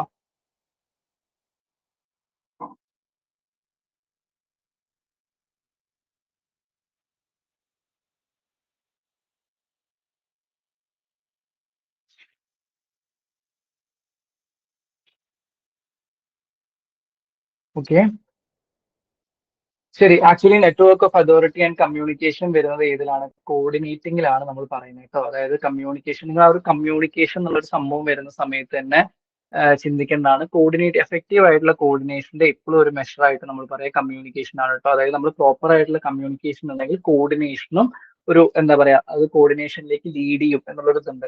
അപ്പൊ നിങ്ങൾ അങ്ങനെ തന്നെ മനസ്സിലാക്കി വെക്കുക. എഫക്റ്റീവ് കമ്മ്യൂണിക്കേഷൻ ഉണ്ടെങ്കിൽ കോർഡിനേഷൻ കുറച്ചും കൂടെ ഫീസിബിൾ ആണ്, അല്ലെങ്കിൽ വയബിൾ ആണ്, അല്ലെങ്കിൽ കുറച്ചും കൂടെ ഈസി ആണെന്നുള്ള സംഭവം. കമ്മ്യൂണിക്കേഷൻ വീക്ക് ആണ്, നിങ്ങൾ അതൊന്ന് ചിന്തിച്ച് നോക്കിയാൽ. കമ്മ്യൂണിക്കേഷൻ വീക്ക് ആണെങ്കിൽ, കമ്മ്യൂണിക്കേഷൻ ഒരു എലമെന്റ് ഇല്ല, അതായത് ആളുകൾക്കിടയിൽ ഒട്ടും കമ്മ്യൂണിക്കേഷൻ വരുന്നില്ല എന്നുണ്ടെങ്കിൽ എന്തായിരിക്കും? സ്വാഭാവികമായിട്ടും അവിടെ കോർഡിനേഷൻ ഉണ്ടായിരിക്കുമോ? കോർഡിനേഷൻ ഭയങ്കര വീക്ക് ആയിരിക്കും. കമ്മ്യൂണിക്കേഷൻ ഉള്ളിടത്തല്ലേ കോർഡിനേഷൻ ഉണ്ടായിരിക്കുക. അതാണ് ഒരു ബേസിക്. അത് രണ്ടും ഇന്റർ ഡിപ്പെൻഡന്റ് ആണ്. നിങ്ങൾ അത് അങ്ങനെ തന്നെ മനസ്സിലാക്കണം കേട്ടോ. കമ്മ്യൂണിക്കേഷനും കോർഡിനേഷനും ഇന്റർ ഡിപ്പെൻഡന്റ് ആണ്. കമ്മ്യൂണിക്കേഷൻ ബെറ്റർ ആകുമ്പോൾ കോർഡിനേഷനും ഡിപ്പെൻഡ്, രണ്ടും പോസിറ്റീവ്ലി ഇതാണ്, അല്ലെങ്കിൽ പോസിറ്റീവ് റിലേഷൻ ആണല്ലോ. കമ്മ്യൂണിക്കേഷൻ ബെറ്റർ ആവുന്നു, കോർഡിനേഷൻ ബെറ്റർ ആവുന്നു. കമ്മ്യൂണിക്കേഷൻ വീക്ക് ആവുമ്പോൾ എന്താണ്? കോർഡിനേഷനും വീക്ക് ആവുന്നുണ്ട്. അപ്പൊ ആ ഒരു കീന്ന് തന്നെ നിങ്ങൾക്ക് എന്ത് ചെയ്യാൻ പറ്റണം? ആൻസറിലേക്ക് എത്താൻ വേണ്ടി പറ്റണം. സ്റ്റാഫിംഗ് എന്താ വരുന്നത്? Right person at right job എന്നുള്ളൊരു കൺസെപ്റ്റ് ആണ് അല്ലെ? കറക്റ്റ് ആയിട്ടുള്ള ആളിനെ കറക്റ്റ് ഇതിലേക്ക് റിക്രൂട്ട് ചെയ്യുന്നു. ഡയറക്ടിങ്, ഓർഗനൈസേഷന്റെ ഗോളി അച്ചീവ് ചെയ്യാൻ വേണ്ടിയിട്ട് നമ്മളിങ്ങനെ എന്താ പറയുക, എല്ലാവരും ഇങ്ങനെ ചോദിച്ചു കൊണ്ടുപോകുക എന്നുള്ള കൺസെപ്റ്റ്. ഡയറക്ടിന്റെ കറക്റ്റ് ആയിട്ടുള്ള ഡയറക്ഷൻസ് കൊടുക്കുക എന്നുള്ളത്. റിപ്പോർട്ടിംഗ് വരുന്നു. റിപ്പോർട്ടിംഗ് എന്താ വരുന്നത്? അറിയുന്ന സംഭവം. റിപ്പോർട്ട് ചെയ്യുന്നു, കാര്യങ്ങളെല്ലാം അപ് ടു ഡേറ്റ് ആയി കൊണ്ടുപോകുന്നു, അല്ലെങ്കിൽ അതിലേക്ക് കറസ്പോണ്ട് ചെയ്യുന്നു എന്നുള്ള സംഭവം. കോർഡിനേറ്റിംഗ് എന്താ പറയുന്നത്? നെറ്റ്വർക്ക് ഓഫ് അതോറിറ്റി വരുന്നുണ്ട്. അതേപോലെ തന്നെ കമ്മ്യൂണിക്കേഷൻ വരുന്നതൊക്കെ ഏതിലാണ് വരുന്നത്? നമ്മൾ കോർഡിനേറ്റിംഗിന്റെ ഭാഗമായിട്ട് പറയുന്നത് കേട്ടോ. ഓക്കെ, ക്ലിയർ അല്ലേ അത്? ഓക്കെ, ആ ഒരു റിലേഷനും കൂടെ നിങ്ങൾ ഒന്ന് ഓർത്ത് വെക്കണേ. കമ്മ്യൂണിക്കേഷൻ ബെറ്റർ ആവുന്നുണ്ടെങ്കിൽ സ്വാഭാവികമായിട്ടും കോർഡിനേഷനും ബെറ്റർ ആവും കേട്ടോ. ആ ഒരു റിലേഷൻ അങ്ങനെ തന്നെ ഒന്ന് ഓർത്ത് വെക്കണേ. രണ്ടും ഐറോണിക്കലി വരാനുള്ള ചാൻസസ് ഇല്ല അല്ലെ. നിങ്ങൾ ചിന്തിച്ചു നോക്കിയാൽ കമ്മ്യൂണിക്കേഷൻ വീക്ക് ആവുന്നു, കോർഡിനേഷൻ ബെറ്റർ ആവുന്നു, അങ്ങനെ ഒരു സംഭവം വരൂ. ഒന്ന് കൺഫ്യൂസ് ചിന്തിച്ചു നോക്കിയേ. അങ്ങനെ എന്തെങ്കിലും പോസിബിലിറ്റി ഉണ്ടെങ്കിൽ ടെക്സ്റ്റിൽ ഇടണേ. Please educate me. എനിക്കൊന്ന് പറഞ്ഞു തരണേ അങ്ങനത്തെ കൺസെപ്റ്റ്സ് ഉണ്ടെങ്കിൽ. സോഫാർ അങ്ങനത്തെ കൺസെപ്റ്റ്സ് ഇല്ല എന്നാണ് പറയുന്നത്. കമ്മ്യൂണിക്കേഷനും കോർഡിനേഷനും ഓപ്പോസിറ്റ് ഡയറക്ഷനിൽ വരുന്നു കേട്ടോ. ഓക്കെ, ശരി. നിങ്ങൾക്ക് നമുക്ക് കീ ഒക്കെ ഇപ്പോഴും ബേസിക് അങ്ങനത്തെ ഓപ്ഷൻ ഒക്കെ ഉണ്ട് ആക്ച്വലി. കീ ചലഞ്ച് ചെയ്യാന്നുള്ള കൺസെപ്റ്റുകളൊക്കെ ഇപ്പോഴും ഉണ്ട് കേട്ടോ. നിങ്ങൾക്ക് അങ്ങനെ എന്തെങ്കിലുമൊക്കെ കീ ഒക്കെ നിങ്ങൾക്ക് തോന്നുകയാണ്, ഇതിന് തെളിവൊക്കെ ഉണ്ടെങ്കിൽ നിങ്ങൾക്ക് പോയി ചലഞ്ച് ഒക്കെ ചെയ്യാൻ വേണ്ടി പറ്റും കേട്ടോ. സോ അങ്ങനെ നിങ്ങൾക്ക് അങ്ങനെ ഉറപ്പുള്ള സംഭവമൊക്കെ ഉണ്ടെങ്കിൽ നിങ്ങൾ എല്ലാവരും മെജോറിറ്റിയുടെ കൂടെ പോകണമെന്നില്ല. കീ ചലഞ്ച് ചെയ്യാനുള്ള ഓപ്ഷൻസ് ഒക്കെ ഉണ്ട്. പക്ഷെ നടപടിയാവാൻ കുറച്ച് സമയം എടുക്കുമെങ്കിലും അങ്ങനത്തെ ഒരു ഓപ്ഷൻ ഉണ്ട് എന്നൊക്കെ പറയാം. അടുത്തത്, in non-profit organization, accountability is most strongly associated with, most strongly എന്നാണ് പറഞ്ഞിരിക്കുന്നത്. അക്കൗണ്ടബിലിറ്റി എല്ലാ വ്യക്തികൾക്കും ഉണ്ടായിരിക്കും. അതിൽ ഏറ്റവും കൂടുതൽ അക്കൗണ്ടബിലിറ്റി ഉള്ളത് ആർക്കാണെന്നാണ് ചോദിച്ചിരിക്കുന്നത്. കിട്ടുന്നുണ്ടോ നോക്കിക്കേ. Accountability is most strongly associated with.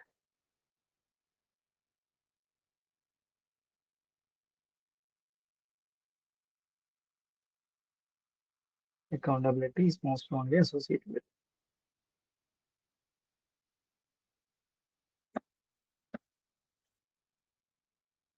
ആർക്കായിരിക്കും എന്താ അക്കൗണ്ടബിലിറ്റി എന്നുള്ളത് ഉദ്ദേശിക്കുന്നത്? എന്തായിരിക്കും അത് നിങ്ങൾക്ക് അറിയുന്നല്ലേ? ഉത്തരവാദിത്തം എന്നുള്ളൊരു കൺസെപ്റ്റ് അല്ലേ?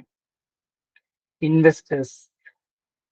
ഉത്തരവാദിത്തം ആരാണ് ഏറ്റവും കൂടുതൽ അക്കൗണ്ടബിൾ ആയിട്ടിരിക്കുക, അല്ലെങ്കിൽ ഏത് വ്യക്തികൾക്കാണ് കൂടുതൽ അക്കൗണ്ടബിലിറ്റി ഉള്ളത്?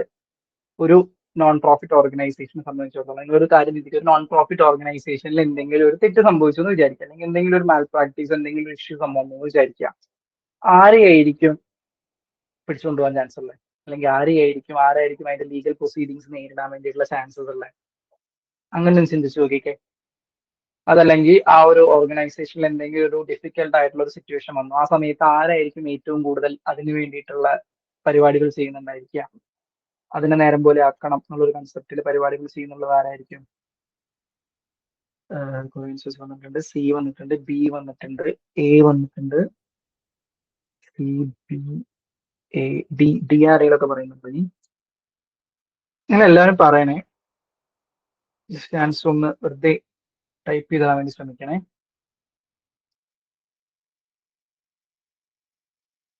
നോൺ പ്രോഫിറ്റ് ഓർഗനൈസേഷൻസിൽ ഏറ്റവും കൂടുതൽ അക്കൗണ്ടബിലിറ്റി എ. ഓക്കെ,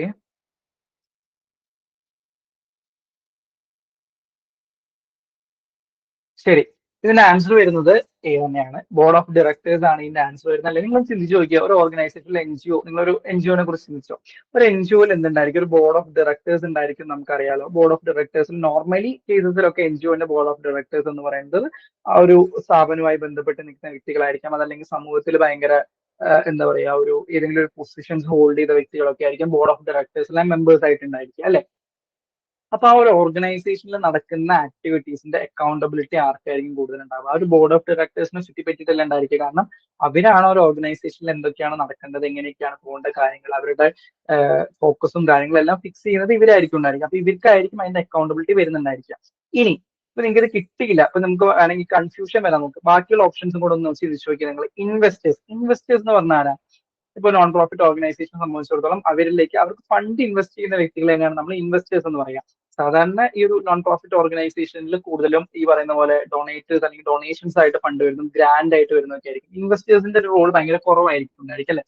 ഇൻവെസ്റ്റ് ചെയ്യുമ്പോൾ നമ്മൾ എങ്ങനെയൊക്കെ അവർക്ക് ഇൻവെസ്റ്റ് ചെയ്യുന്നുണ്ടാവും? ഒന്നെങ്കിൽ ഷെയർ പർച്ചേസ് ചെയ്തിട്ടൊക്കെ അല്ലെ നമ്മൾ ഇൻവെസ്റ്റ് ചെയ്യുന്നുണ്ടാവും. നിങ്ങൾക്ക് ആ ഒരു സംഭവമൊക്കെ അറിയുന്നല്ലേ.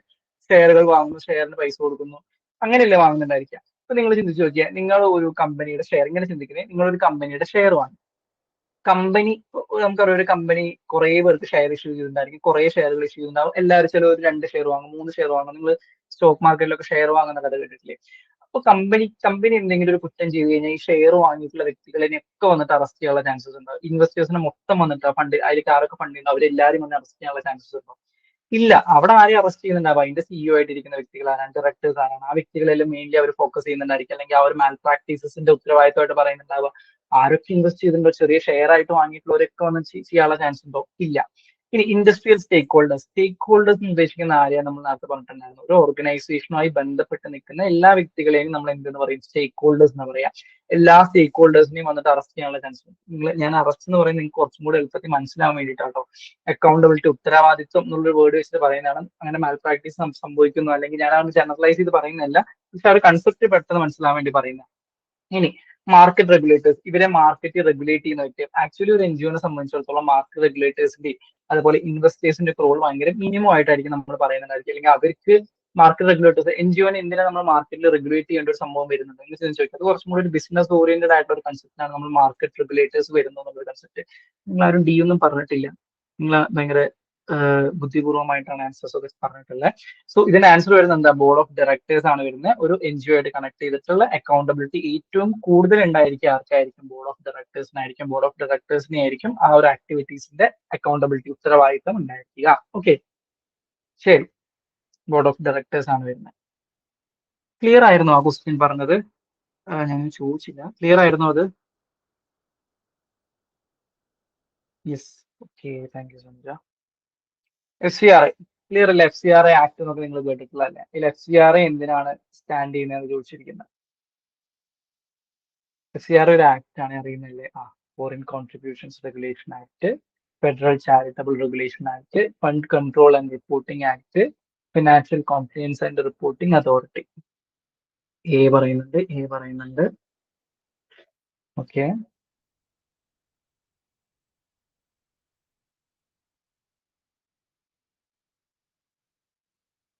ശരി, എല്ലാവരും എ ആണോ പറയുന്നത്? വേറെ ഉത്തരങ്ങളുണ്ടോ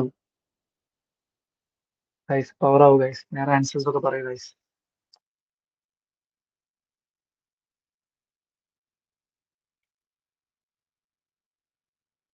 ശരി, വേറെ ആരും പറയുന്നില്ല. ഓക്കെ, എഫ് സി ആർ എന്ന് പറയുന്നത് ഫോറിൻ കോൺട്രിബ്യൂഷൻസ് റെഗുലേഷൻസ് ആക്ട് തന്നെയാണ് വരുന്നത്. ആക്ച്വലി അത് തന്നെയാണ്, എ തന്നെയാണ് ആൻസർ വരുന്നത്. ഇത് നോക്കണം, നിങ്ങൾ മനസ്സിലാക്കേണ്ട ഒരു കാര്യം എന്താണെന്ന് വെച്ച് കഴിഞ്ഞാൽ ഈ എഫ് സി ആർ ഐയുടെ റീസൺ അമെന്റ്മെന്റ്സ് ഒക്കെ വന്നിട്ടുണ്ടായിരുന്നു അല്ലെ? അമെന്റ്മെന്റ് വന്ന സമയത്ത് അന്ന് അതിൽ കുറച്ച് മാറ്റങ്ങൾ വരുത്തിയിട്ടുണ്ടായിരുന്നു. മുന്നേ ഉണ്ടായിരുന്ന പോലെ ഫോറിൻ കോൺട്രിബ്യൂഷൻസ് വാങ്ങുക എന്ന് പറയുന്ന അത്ര ഈസിലി പറ്റാത്തൊരു സാഹചര്യമൊക്കെ ഉണ്ടായിരുന്നു അല്ലെ? കുറെ അതിന്റെ ഭാഗമായിട്ട് കുറെ എൻ ജി ഒസിനൊക്കെ ഭയങ്കര ബുദ്ധിമുട്ടൊക്കെ ഉണ്ടായിരുന്നു. നിങ്ങൾ ആ ഒരു സിനാരിയോ നിങ്ങൾക്ക് ഓർമ്മയുണ്ടോ എന്ന് എനിക്ക് ഓർമ്മയില്ല. എഫ് സി ആറിന്റെ അമെന്റ്മെന്റ് വന്ന സമയത്ത് ഒരുപാട് എൻ ജി ഒസിന് ആ ബുദ്ധിമുട്ടുണ്ടായിരുന്നു. അപ്പൊ അന്ന് എന്തായിരുന്നു, കുറെ റെഗുലേഷൻസ് ഒക്കെ മാറ്റിയിട്ടുണ്ടായിരുന്നു അല്ലെ? ഇപ്പൊ നമുക്ക് ന്യൂഡൽഹിയിലുള്ള ഈ ബാങ്കിൽ തന്നെ നമുക്ക് അക്കൗണ്ട് ഉണ്ടായിരിക്കണം, അതേപോലെ അങ്ങനെ കുറെ റെസ്ട്രിക്ഷൻസ് വന്നിട്ടുണ്ടായിരുന്നു. ഇത്ര വർഷം പ്രവർത്തിച്ചവർക്കാണ് ഇത്ര കോൺട്രിബ്യൂഷൻസ് കിട്ടാൻ വേണ്ടി, കോൺട്രിബ്യൂഷൻസ് എടുക്കാൻ വേണ്ടി പാടുള്ളൂ. അങ്ങനെ ഒരുപാട് പുതിയ അമെന്റ്മെന്റ് വഴി പുതിയ സംഭവങ്ങൾ, റൂൾസ് അവർ ഇംപ്ലിമെന്റ് ചെയ്തിട്ടുണ്ടായിരുന്നു. അതിന്റെ ഭാഗമായിട്ട് അന്ന് ആ ഒരു ആക്ട് അല്ലെങ്കിൽ അതിലുള്ള അമെന്റ്മെന്റ് വന്ന സംഭവം ഭയങ്കര ഇതായിരുന്നു. അല്ല, കാരണം എഫ് സി ആർ ഐയില് ഇപ്പൊ അങ്ങനെ അന്ന് വന്ന അമെന്റ്മെന്റ് ഭാഗമായിട്ട് അപ്പൊ ആ ഒരു സമയത്ത് വന്ന എക്സാംസിലൊക്കെ എന്താണ് എഫ് സി ആർ എന്താണ്, അതിന്റെ അമെന്റ്മെന്റ് എങ്ങനെയാണ് ഇതാക്കുന്നത്, അങ്ങനത്തെ ക്വസ്റ്റ്യൻസ് ഒക്കെ വന്നിട്ടുണ്ടായിരുന്നു. ഇപ്പൊ അത് കുറച്ച് ആയതുകൊണ്ട് അങ്ങനത്തെ ക്വസ്റ്റ്യൻസ് വരില്ല. എന്നാലും ഒരു ബേസിക് ഐഡിയ നിങ്ങൾ ഉണ്ടാക്കി വെക്കാൻ വേണ്ടി ശ്രമിക്കുക. ഫോറിൻ കോൺട്രിബ്യൂഷൻ റെഗുലേഷൻ ആക്ടുമായിട്ട് കണക്ട് ചെയ്ത് എന്താണ് വരുന്നത്, അറ്റ്ലീസ്റ്റ് അതിന്റെ അമെന്റ്മെന്റ് വന്നത് എങ്ങനെയാണ്, ഇനി എന്താണ് അമെന്റ്മെന്റിലെ കോർ സംഭവം എന്നുള്ളത് ജസ്റ്റ് ഒന്ന് വായിച്ചു വെക്കുക കേട്ടോ. നിങ്ങൾ കാണാപ്പാടം പഠിക്കൊന്നും വേണ്ട, ജസ്റ്റ് ഒന്ന് വായിച്ചു വെക്കാൻ വേണ്ടി ശ്രമിക്കുക എന്താണ് എഫ് സി ആറുടെ കോർ ആയിട്ടുള്ള സംഭവം. ഓക്കെ, ശരി, ഫോറിൻ കോൺട്രിബ്യൂഷൻ റെഗുലേഷൻസ് ആക്ട്. എടുത്ത് നോക്കിയേ, which of the following is not a principle of management. മാനേജ്മെന്റിന്റെ പ്രിൻസിപ്പിൾ അല്ലാത്തത് ഏതാണ്?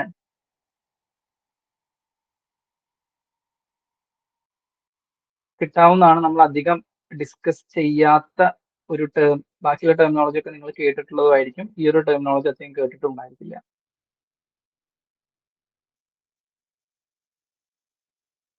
Not a principle of management.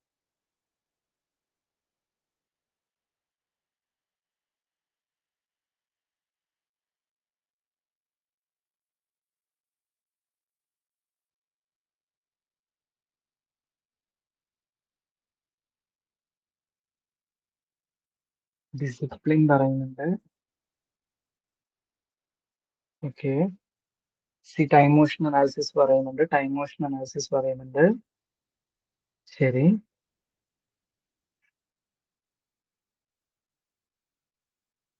ശരി, വേറെ ഏതെങ്കിലും ആൻസർ പറയുന്നുണ്ടോ?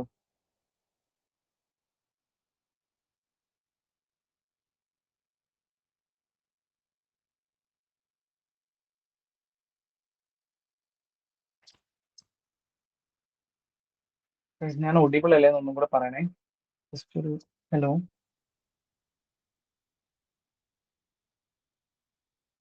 Yes. Okay. So which of the following is not a principle of management? അതിന്റെ ആൻസർ ആക്ച്വലി വരുന്നത് time motion analysis തന്നെയാണ് കേട്ടോ.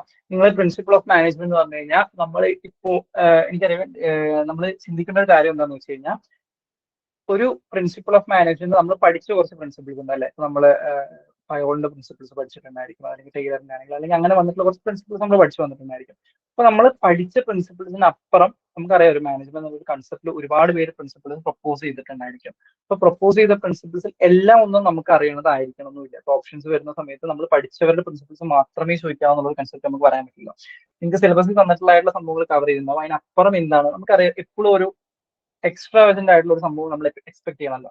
അപ്പൊ നിങ്ങൾ ചിന്തിക്കുക, ഡിസിപ്ലിൻ, എസ്പ്രേ, ഡീകോപ്സ് നിങ്ങൾക്ക് അറിയുന്നതാണ്. Time motion analysis, division of work. ഈ ഒരു കൺസെപ്റ്റ് വന്ന സമയത്ത് ഈ എസ്പ്രേ ഡീകോപ്സും ഡിവിഷൻ ഓഫ് വർക്കും ആരും പറഞ്ഞിട്ടില്ല. അത് രണ്ടും എല്ലാവർക്കും അറിയാമത് പ്രിൻസിപ്പിൾസ് ഓഫ് മാനേജ്മെന്റ് ആണെന്നുള്ളത്. ഡിസിപ്ലിനും ടൈം മോഷൻ അനാലിസിസും ആണ് പറഞ്ഞിട്ടുള്ളത്. ആക്ച്വലി ഇതിന്റെ ആൻസർ ആയിട്ട് വരുന്നത് ടൈം മോഷൻ അനാലിസിസ് ആണ്. അതൊരു പ്രിൻസിപ്പിൾ ഓഫ് മാനേജ്മെന്റ് ആയിട്ട് നമ്മൾ പറയുന്നില്ല.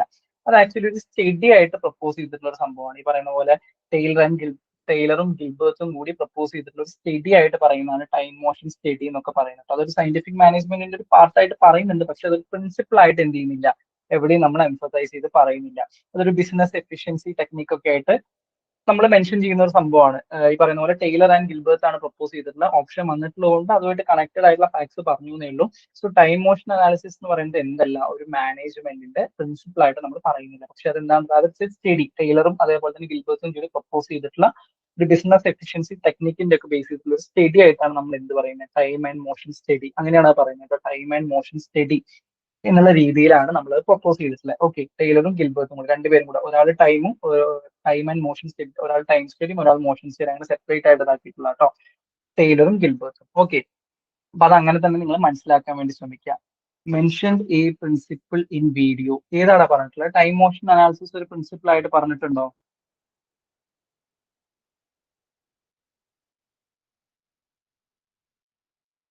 യെസ്. ഓക്കെ, അത് എന്തെങ്കിലും എറർ ആവാനാണ് ചാൻസ്. ജസ്റ്റ് ആ വീഡിയോ ഒന്ന് മെൻഷൻ ചെയ്യണേ. ഇത് കഴിഞ്ഞിട്ട് കോർഡിനേറ്ററോട് പറഞ്ഞാൽ മതി. അത് നമ്മൾ അത് അപ്പൊ തന്നെ കറക്റ്റ് ചെയ്യുന്നതായിരിക്കും കേട്ടോ. ഏത് ഏത് പാർട്ടിലാണ് പറഞ്ഞിട്ടില്ല, ടൈം മോഷൻ അനാലിസിസ് ഒരു പ്രിൻസിപ്പിൾ ആയിട്ട് പറഞ്ഞിട്ടുണ്ടോ എന്നുള്ളത്. Okay, time motion analysis actually അതൊരു പ്രിൻസിപ്പിൾ അല്ല, അത് സ്റ്റഡി ആയിട്ട് നമ്മൾ പറയുന്നതാണ് കേട്ടോ. ടൈലർ ആൻഡ് ഗിൽബർട്ടിൽ ഇപ്പൊ നിങ്ങൾ അങ്ങനെ കൺസെപ്റ്റ് ഇപ്പൊ മനസ്സിലാക്കണേ. അതൊരു സ്റ്റഡി ആണ്. ടൈലർ ആൻഡ് ഗിൽബർട്ടിൻ്റെതായിട്ടുള്ള ഒരു സ്റ്റഡി ആയിട്ട് നമ്മൾ പറയുന്നതാണ്. ടൈം സ്റ്റഡിയും അതേപോലെ തന്നെ പ്രിൻസിപ്പിൾ സ്റ്റഡി കേട്ടോ. ഓക്കെ, ടൈലേഴ്സിന്റെ പ്രിൻസിപ്പിളിൽ പറഞ്ഞിട്ടുണ്ടല്ലേ. നമുക്ക് അത് ക്രോസ് ചെക്ക് ചെയ്തിട്ട് പറയാം കേട്ടോ.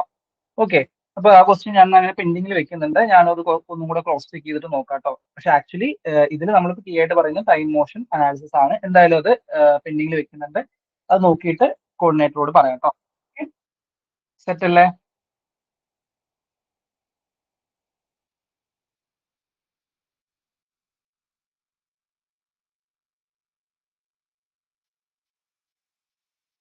ഓക്കെ, ശരി. വിച്ച് ഓഫ് ദ ഫോർ, അടുത്ത ക്വസ്റ്റ്യൻ നോക്കിയേ. ഡിസിപ്ലിൻ ആണോ? ഇതിന്റെ ആക്ച്വലി ഇതിന്റെ കീ ആയിട്ട് വന്നിട്ടുണ്ടായിരുന്നത് ടൈം മോഷൻ അനാലിസിസ് എന്നുള്ളതാണ് ഇതായിട്ട് പറഞ്ഞിട്ടുള്ളത്. ഡിസിപ്ലിൻ അല്ല, ഡിസിപ്ലിൻ ആക്ച്വലി നമ്മൾ പ്രിൻസിപ്പിൾ ആയിട്ട് പറയുന്നുണ്ട്. ഡിസിപ്ലിൻ എന്നുള്ളത് നമ്മൾ ഈ പറയുന്ന പോലെ ഒരു ബ്രോഡർ സെൻസിലാണ് നമ്മൾ ഡിസിപ്ലിൻ എടുത്തിട്ടുള്ളത്. നമ്മൾ ഈ പറഞ്ഞ പോലെ ഇന്നാൾ പ്രപ്പോസ് ചെയ്തു എന്ന രീതിയിൽ. പക്ഷെ നിങ്ങളൊരു ലോജിക്കൽ സെൻസിൽ ഒന്ന് ചിന്തിച്ച് നോക്കിക്കേ, അഡ്മിനിസ്ട്രേഷൻ ആണ് അല്ലെങ്കിൽ അങ്ങനെ ഒരു സംഭവമാണ് വരുന്നത്. അപ്പൊ ആ ഒരു സമയത്ത് ഡിസിപ്ലിൻ വരാനുള്ള ചാൻസസ് കൂടുതലുണ്ട്. പ്രിൻസിപ്പിൾ ഓഫ് ഡിസിപ്ലിൻ വരാനുള്ള ചാൻസസ് ഉണ്ട്. അപ്പൊ അതിന്റെ കീ ആക്ച്വലി അങ്ങനെയായിരുന്നു വന്നിട്ടുണ്ടായിരുന്നത്. എന്തായാലും ഒന്നും കൂടെ നമുക്ക് ക്രോസ് ചെക്ക് ചെയ്ത് നോക്കാം കേട്ടോ അത്. എന്നിട്ട് അത് ഞാൻ കോർഡിനേറ്ററോട് ഇൻഫോം ചെയ്യാം. ഓക്കെ, ഈ വീഡിയോയിലാണെന്നുണ്ടെങ്കിൽ അതപ്പം അങ്ങനെ നോക്കിയിട്ട് നമുക്ക് ചെയ്യാം. ഓക്കെ ലിനു?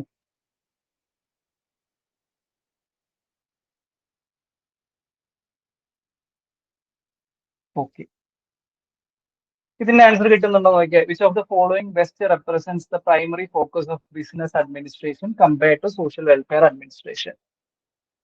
ബിസിനസ് അഡ്മിനിസ്ട്രേഷന്റെ പ്രൈമറി ഫോക്കസ് ഏതാണ് ചോദിച്ചിരിക്കുന്നത്. എനിക്ക് തോന്നുന്നു public administration, social work administration, business administration എന്നൊക്കെ പറഞ്ഞിട്ട് നമ്മൾ ചെയ്തിട്ടുണ്ട് അല്ലേ.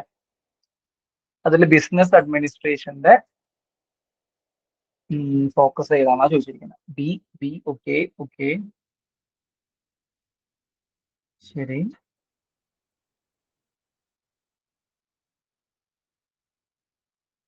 ഓക്കെ, വേറെ ആരെങ്കിലും പറയുന്നുണ്ടോ, ആൻസർ പറയുന്നുണ്ടോ? ഗൈസ് പറയൂ, ഗൈസ് ആൻസർ പറയൂ.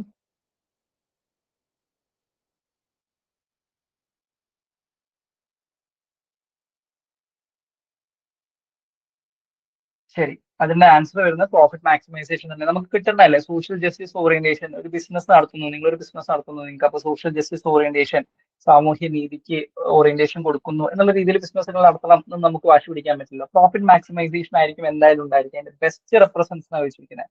അപ്പൊ അതിന്റെ എയിം ആയിട്ട് നമ്മൾ എപ്പോഴും പറയുന്നതായിരിക്കും ബിസിനസ് അഡ്മിനിസ്ട്രേഷൻ ആണെങ്കിൽ പ്രോഫിറ്റ് മാക്സിമൈസേഷൻ ആയിരിക്കും ഉണ്ടാവുക. കമ്മ്യൂണിറ്റി എംപവർമെന്റ്, അതേപോലെ need based service delivery, social justice orientation, ഇതെല്ലാം എന്താണ് സെക്കൻഡറി ആയിട്ട് നമുക്ക് വേണമെങ്കിൽ വെക്കാൻ വേണ്ടി പറ്റും. അല്ലെ, ചെറിയ കുറെ ഓർഗനൈസേഷൻസ് ഉണ്ട് സോഷ്യൽ ജസ്റ്റിസിന് വേണ്ടിയിട്ട്. നമ്മൾ പറയുകയാണെങ്കിൽ ബിസിനസ്സിൽ എപ്പോഴും ചിന്തിക്കേണ്ട ഒരു കാര്യമുണ്ട്. ഇപ്പൊ ഈ ഒരു 4 ഓപ്ഷൻസ് ഇപ്പോൾ സോഷ്യൽ ജസ്റ്റിസ് ഓറിയന്റേഷൻ ഉള്ള ബിസിനസ് ഇല്ലേന്ന് ചോദിച്ചാൽ ഉണ്ട്. സോഷ്യൽ ജസ്റ്റിസിന് ഇമ്പോർട്ടൻസ് കൊടുക്കുന്ന, അല്ലെങ്കിൽ അങ്ങനത്തെ കുറച്ചും കൂടെ സോഷ്യലി മോറലി ഉള്ള കാര്യങ്ങൾ മാത്രം ചെയ്യുന്ന ഓർഗനൈസേഷൻ ഇല്ലേ ചോദിച്ചാൽ ആ ഒരു കൺസെപ്റ്റിലേക്ക് ചിന്തിക്കുമ്പോൾ ശരിയാണ്. പക്ഷെ എന്താ ചോദിച്ചിരിക്കുന്നത്, ബെസ്റ്റ് റെപ്രസെന്റ് ചോദിച്ചിരിക്കുന്നത്. ഒരു ബിസിനസ് അഡ്മിനിസ്ട്രേഷൻ എന്നുള്ള കൺസെപ്റ്റ് ചിന്തിക്കുന്ന സമയത്ത് എന്താണ് ഏറ്റവും കൂടുതൽ സ്യൂട്ട് ആവുന്ന ഏതാ? Profit maximisation. ബിസിനസ്സുകൾ എപ്പോഴും പ്രവർത്തിക്കുന്ന പ്രോഫിറ്റ് മാക്സിമൈസേഷൻ ആണ് എന്നുള്ള ഒരു കൺസെപ്റ്റിലാണ് ഇതിന്റെ ആൻസർ വന്നിട്ടുള്ളത് കേട്ടോ. ഓക്കെ, ഇപ്പൊ കമ്മ്യൂണിറ്റി എൻവയറമെന്റ് ചെയ്യുന്നില്ലെന്ന് ചോദിച്ചാൽ ചെയ്യുന്നുണ്ട്. ഇപ്പൊ CSR ഫണ്ട് കോൺട്രിബ്യൂട്ട് ചെയ്യുന്നുണ്ട്. CSR ഫണ്ടിന്റെ ഭാഗമായിട്ട് എല്ലാ നമുക്കറിയാം കമ്പനീസിനെല്ലാം CSR ഫണ്ട് വരുന്നുണ്ട്, കോർപ്പറേറ്റ് സോഷ്യൽ റെസ്പോൺസിബിലിറ്റി വരുന്നുണ്ട്. അതിന്റെ ഭാഗമായിട്ട് കമ്മ്യൂണിറ്റീസിന് എംപവർ ആവുന്നില്ലേന്ന് ചോദിച്ചു കഴിഞ്ഞാൽ ഇല്ലേന്ന് ചോദിച്ചാൽ ഉണ്ട്. പക്ഷെ എന്താ ബെസ്റ്റ് റെപ്രസെന്റ് ചെയ്യുന്ന ഏതാ? പ്രോഫിറ്റ് മാക്സിമൈസേഷൻ എന്നുള്ള ഒരു സംഭവമാണ്. ഓക്കെ, ക്ലിയർ ആണോ സംഭവം? ബെസ്റ്റ് എന്നൊക്കെ വരുന്ന സമയത്ത് നിങ്ങൾ ചിന്തിക്കണം കേട്ടോ, ഏറ്റവും സ്യൂട്ട് ആവുന്ന ഏതാണ്. കറക്റ്റ് ആയിട്ടാ പറഞ്ഞേ, ഞാൻ ജസ്റ്റ് പറഞ്ഞതേ ഉള്ളൂ. ശരി, ക്ലിയർ അല്ലേ? അത് ആരെങ്കിലും ജസ്റ്റ് ഒന്ന് സംശയമാവോ?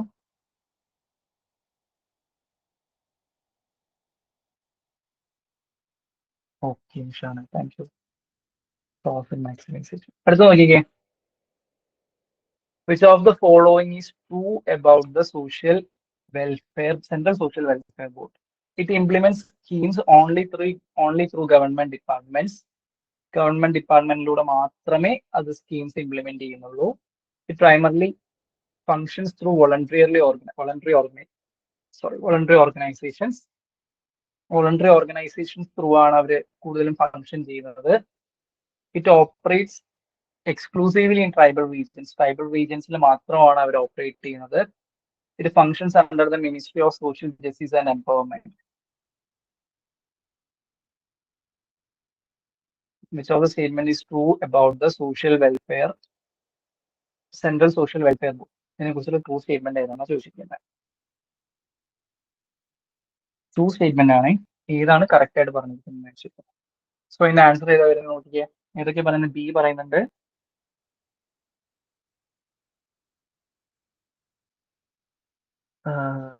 നിഷാന, സൂജ, ലിനു, വേറെ ആരെങ്കിലും പറയുന്നുണ്ടോ? ഇത് ഏതെങ്കിലും ആൻസേഴ്സ് ഒന്ന് പറയാൻ വേണ്ടി ശ്രമിക്കണം. നിങ്ങളുടെ ഇപ്പൊ ഈ ഒരു ക്വസ്റ്റ്യൻ ഒക്കെ കുറച്ചും കൂടെ നിങ്ങൾക്ക് ലോജിക്കലി കണക്ട് ചെയ്യാവുന്നതേ ഉള്ളൂ. ഒറ്റ ആൻസറേ വരുന്നുള്ളൂ, നമുക്കറിയാലോ. ഒറ്റ ആൻസറേ വരുന്നുള്ളൂ, കോമ്പിനേഷൻ അല്ല. A and B, B and C അങ്ങനെയല്ല പറഞ്ഞിരിക്കുന്നത്. സോ ഏറ്റവും കൂടുതൽ ചാൻസ് ഉള്ളത് ഏതാന്ന് വെച്ചിട്ടുണ്ടെങ്കിൽ ഒന്ന് ആൻസർ പറയാൻ ശ്രമിക്കണേ. സെൻട്രൽ സോഷ്യൽ വെൽഫെയർ ബോർഡിനായിട്ട് കറക്റ്റ് ആയിട്ടുള്ള സ്റ്റേറ്റ്മെന്റ് ഏതാണെന്ന് ചോദിച്ചിരിക്കുന്നത്. ഓക്കെ, സോ അതിന്റെ കറക്റ്റ് ആൻസർ എന്താ തന്നെയാണ് വരുന്നത്? ബി തന്നെയാണ് വരുന്നത് അല്ലെ. ഇത് implement schemes only extreme statement ആണ്. എക്സ്ട്രീം സ്റ്റേറ്റ്മെന്റ് വന്നോ തെറ്റാനുള്ള ചാൻസസ് മാക്സിമം കൂടുതലാണ്. ഇത് implement schemes only through government department. Government ഡിപ്പാർട്ട്മെന്റിലൂടെ മാത്രമേ അവർ പദ്ധതികൾ നടപ്പിലാക്കുന്നുള്ളൂ എന്ന് പറഞ്ഞു കഴിഞ്ഞാൽ തെറ്റാം അല്ലെ. നമുക്കറിയാം വോളണ്ടറി ഓർഗനൈസേഷൻസ് NGOസിലൂടെ ഒക്കെ എന്ത് ചെയ്യാണ് സ്കീംസ് ഇംപ്ലിമെന്റ് ചെയ്യാൻ വേണ്ടിയിട്ട് അവർ ശ്രമിക്കുന്നുണ്ട്. ഓക്കെ, അത് മാറ്റി വയ്ക്കാം. ഈ primarily functions through voluntary organisations, അവർ എന്താ പറഞ്ഞിരിക്കുന്നത്? Only functions through voluntary organisations എന്ന് പറഞ്ഞാൽ എന്തായിരിക്കാം? അത് തെറ്റാനുള്ള ചാൻസ് ഉണ്ട്. പക്ഷെ ഇവിടെ ഓൺലി എന്ന് പറഞ്ഞിട്ടുണ്ടോ? വോളണ്ടറി ഓർഗനൈസേഷനിലൂടെ മാത്രമേ അവർ ഫങ്ഷൻ ചെയ്യുന്നുള്ളൂ എന്ന് പറഞ്ഞിട്ടുണ്ടോ? ഇല്ല, അവർ പ്രൈമർലി ഫങ്ഷൻ ചെയ്യുന്നത്, അവർ കൂടുതലും ഫങ്ഷൻ ചെയ്യുന്നത് അങ്ങനെയാണ്, അല്ലെങ്കിൽ അവർ പൊതുവെ അങ്ങനെയാണ് ചെയ്യുന്നത് എന്നുള്ളൊരു സംഭവം പറഞ്ഞിരിക്കുന്നത്. ശരിയാവാനുള്ള ചാൻസസ് അല്ലേ? അതെ, നമുക്ക് ബാക്കിയുള്ള സ്റ്റേറ്റ്മെന്റ്സ് നോക്കാം. It operates exclusively in tribal region. Tribal റീജിയനിൽ മാത്രമേ ഉള്ളൂ. എക്സ്ട്രീം സ്റ്റേറ്റ്മെന്റിൽ അത് ട്രൈബൽ റീജിയനിൽ മാത്രമേ പ്രവർത്തിക്കുന്നുള്ളൂ എന്നാ പറഞ്ഞിരിക്കുന്നത്. ശരിയാവാനുള്ള ചാൻസ് ഉണ്ട്. എക്സ്ക്ലൂസീവ് എന്ന് പറഞ്ഞാൽ അവിടെ മാത്രമേ ഉള്ളൂ, വേറെ എവിടെയില്ല, വേറെ ഒരു ഏരിയയിൽ അവർ പ്രവർത്തിക്കുന്നില്ല. എക്സ്ട്രീം സ്റ്റേറ്റ്മെന്റ് ആണ്, അത് തെറ്റാണ്. ഇനി ministry of social justice and empowerment അറിയാലോ, ഏത് മിനിസ്ട്രിയുടെ അണ്ടറിലാണ് നമ്മൾ പറഞ്ഞിട്ടുണ്ടായിരുന്നു? വിമൻ ആൻഡ് ചൈൽഡിന്റെ അണ്ടറിലാണ് പറഞ്ഞിട്ടുണ്ടായിരുന്നത്. അതും തെറ്റി. ബാക്കി ഏതേ വരുന്നുള്ളൂ? Primarily functions through voluntary organisations എന്നുള്ള സ്റ്റേറ്റ്മെന്റ് ആണ് കറക്റ്റ് ആയിട്ട് വരുന്നത് കേട്ടോ. സോ ബി ആണ് അതിന്റെ കറക്റ്റ് ആൻസർ. ഓക്കെ, ശരി, ലാസ്റ്റ് ക്വസ്റ്റ്യൻ ആണ്, നോക്കിക്കോ. The idea that there should be one plan and one head for a group of activities having the same objective refers to which principle? ഏത് പ്രിൻസിപ്പിളിനെയാണ് പറയുന്നതെന്ന് ചോദിച്ചിട്ടില്ല. there should be one plan and one head for a group of activities having the same objective. Same objective ഉള്ള ഒരു group of ആക്ടിവിറ്റീസിന് അല്ലെങ്കിൽ group of activities ചെയ്യാൻ വേണ്ടിയിട്ട് ഒരു പ്ലാനും ഒരു ഹെഡും ഉണ്ടായിരിക്കണം, ഒരു ഇമീഡിയറ്റ് ഹെഡും ഉണ്ടായിരിക്കണം എന്ന് പറയുന്നത് ഏത് പ്രിൻസിപ്പിളിന്റെ ഭാഗമായിട്ടാണ് പറയുന്നതെന്നാണ് ചോദിച്ചിരിക്കുന്നത്.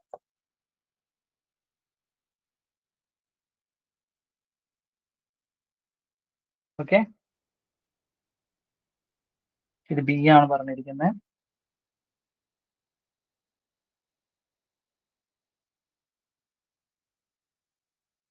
വേറെ ഏതെങ്കിലും ആൻസർ പറയുന്നുണ്ടോ?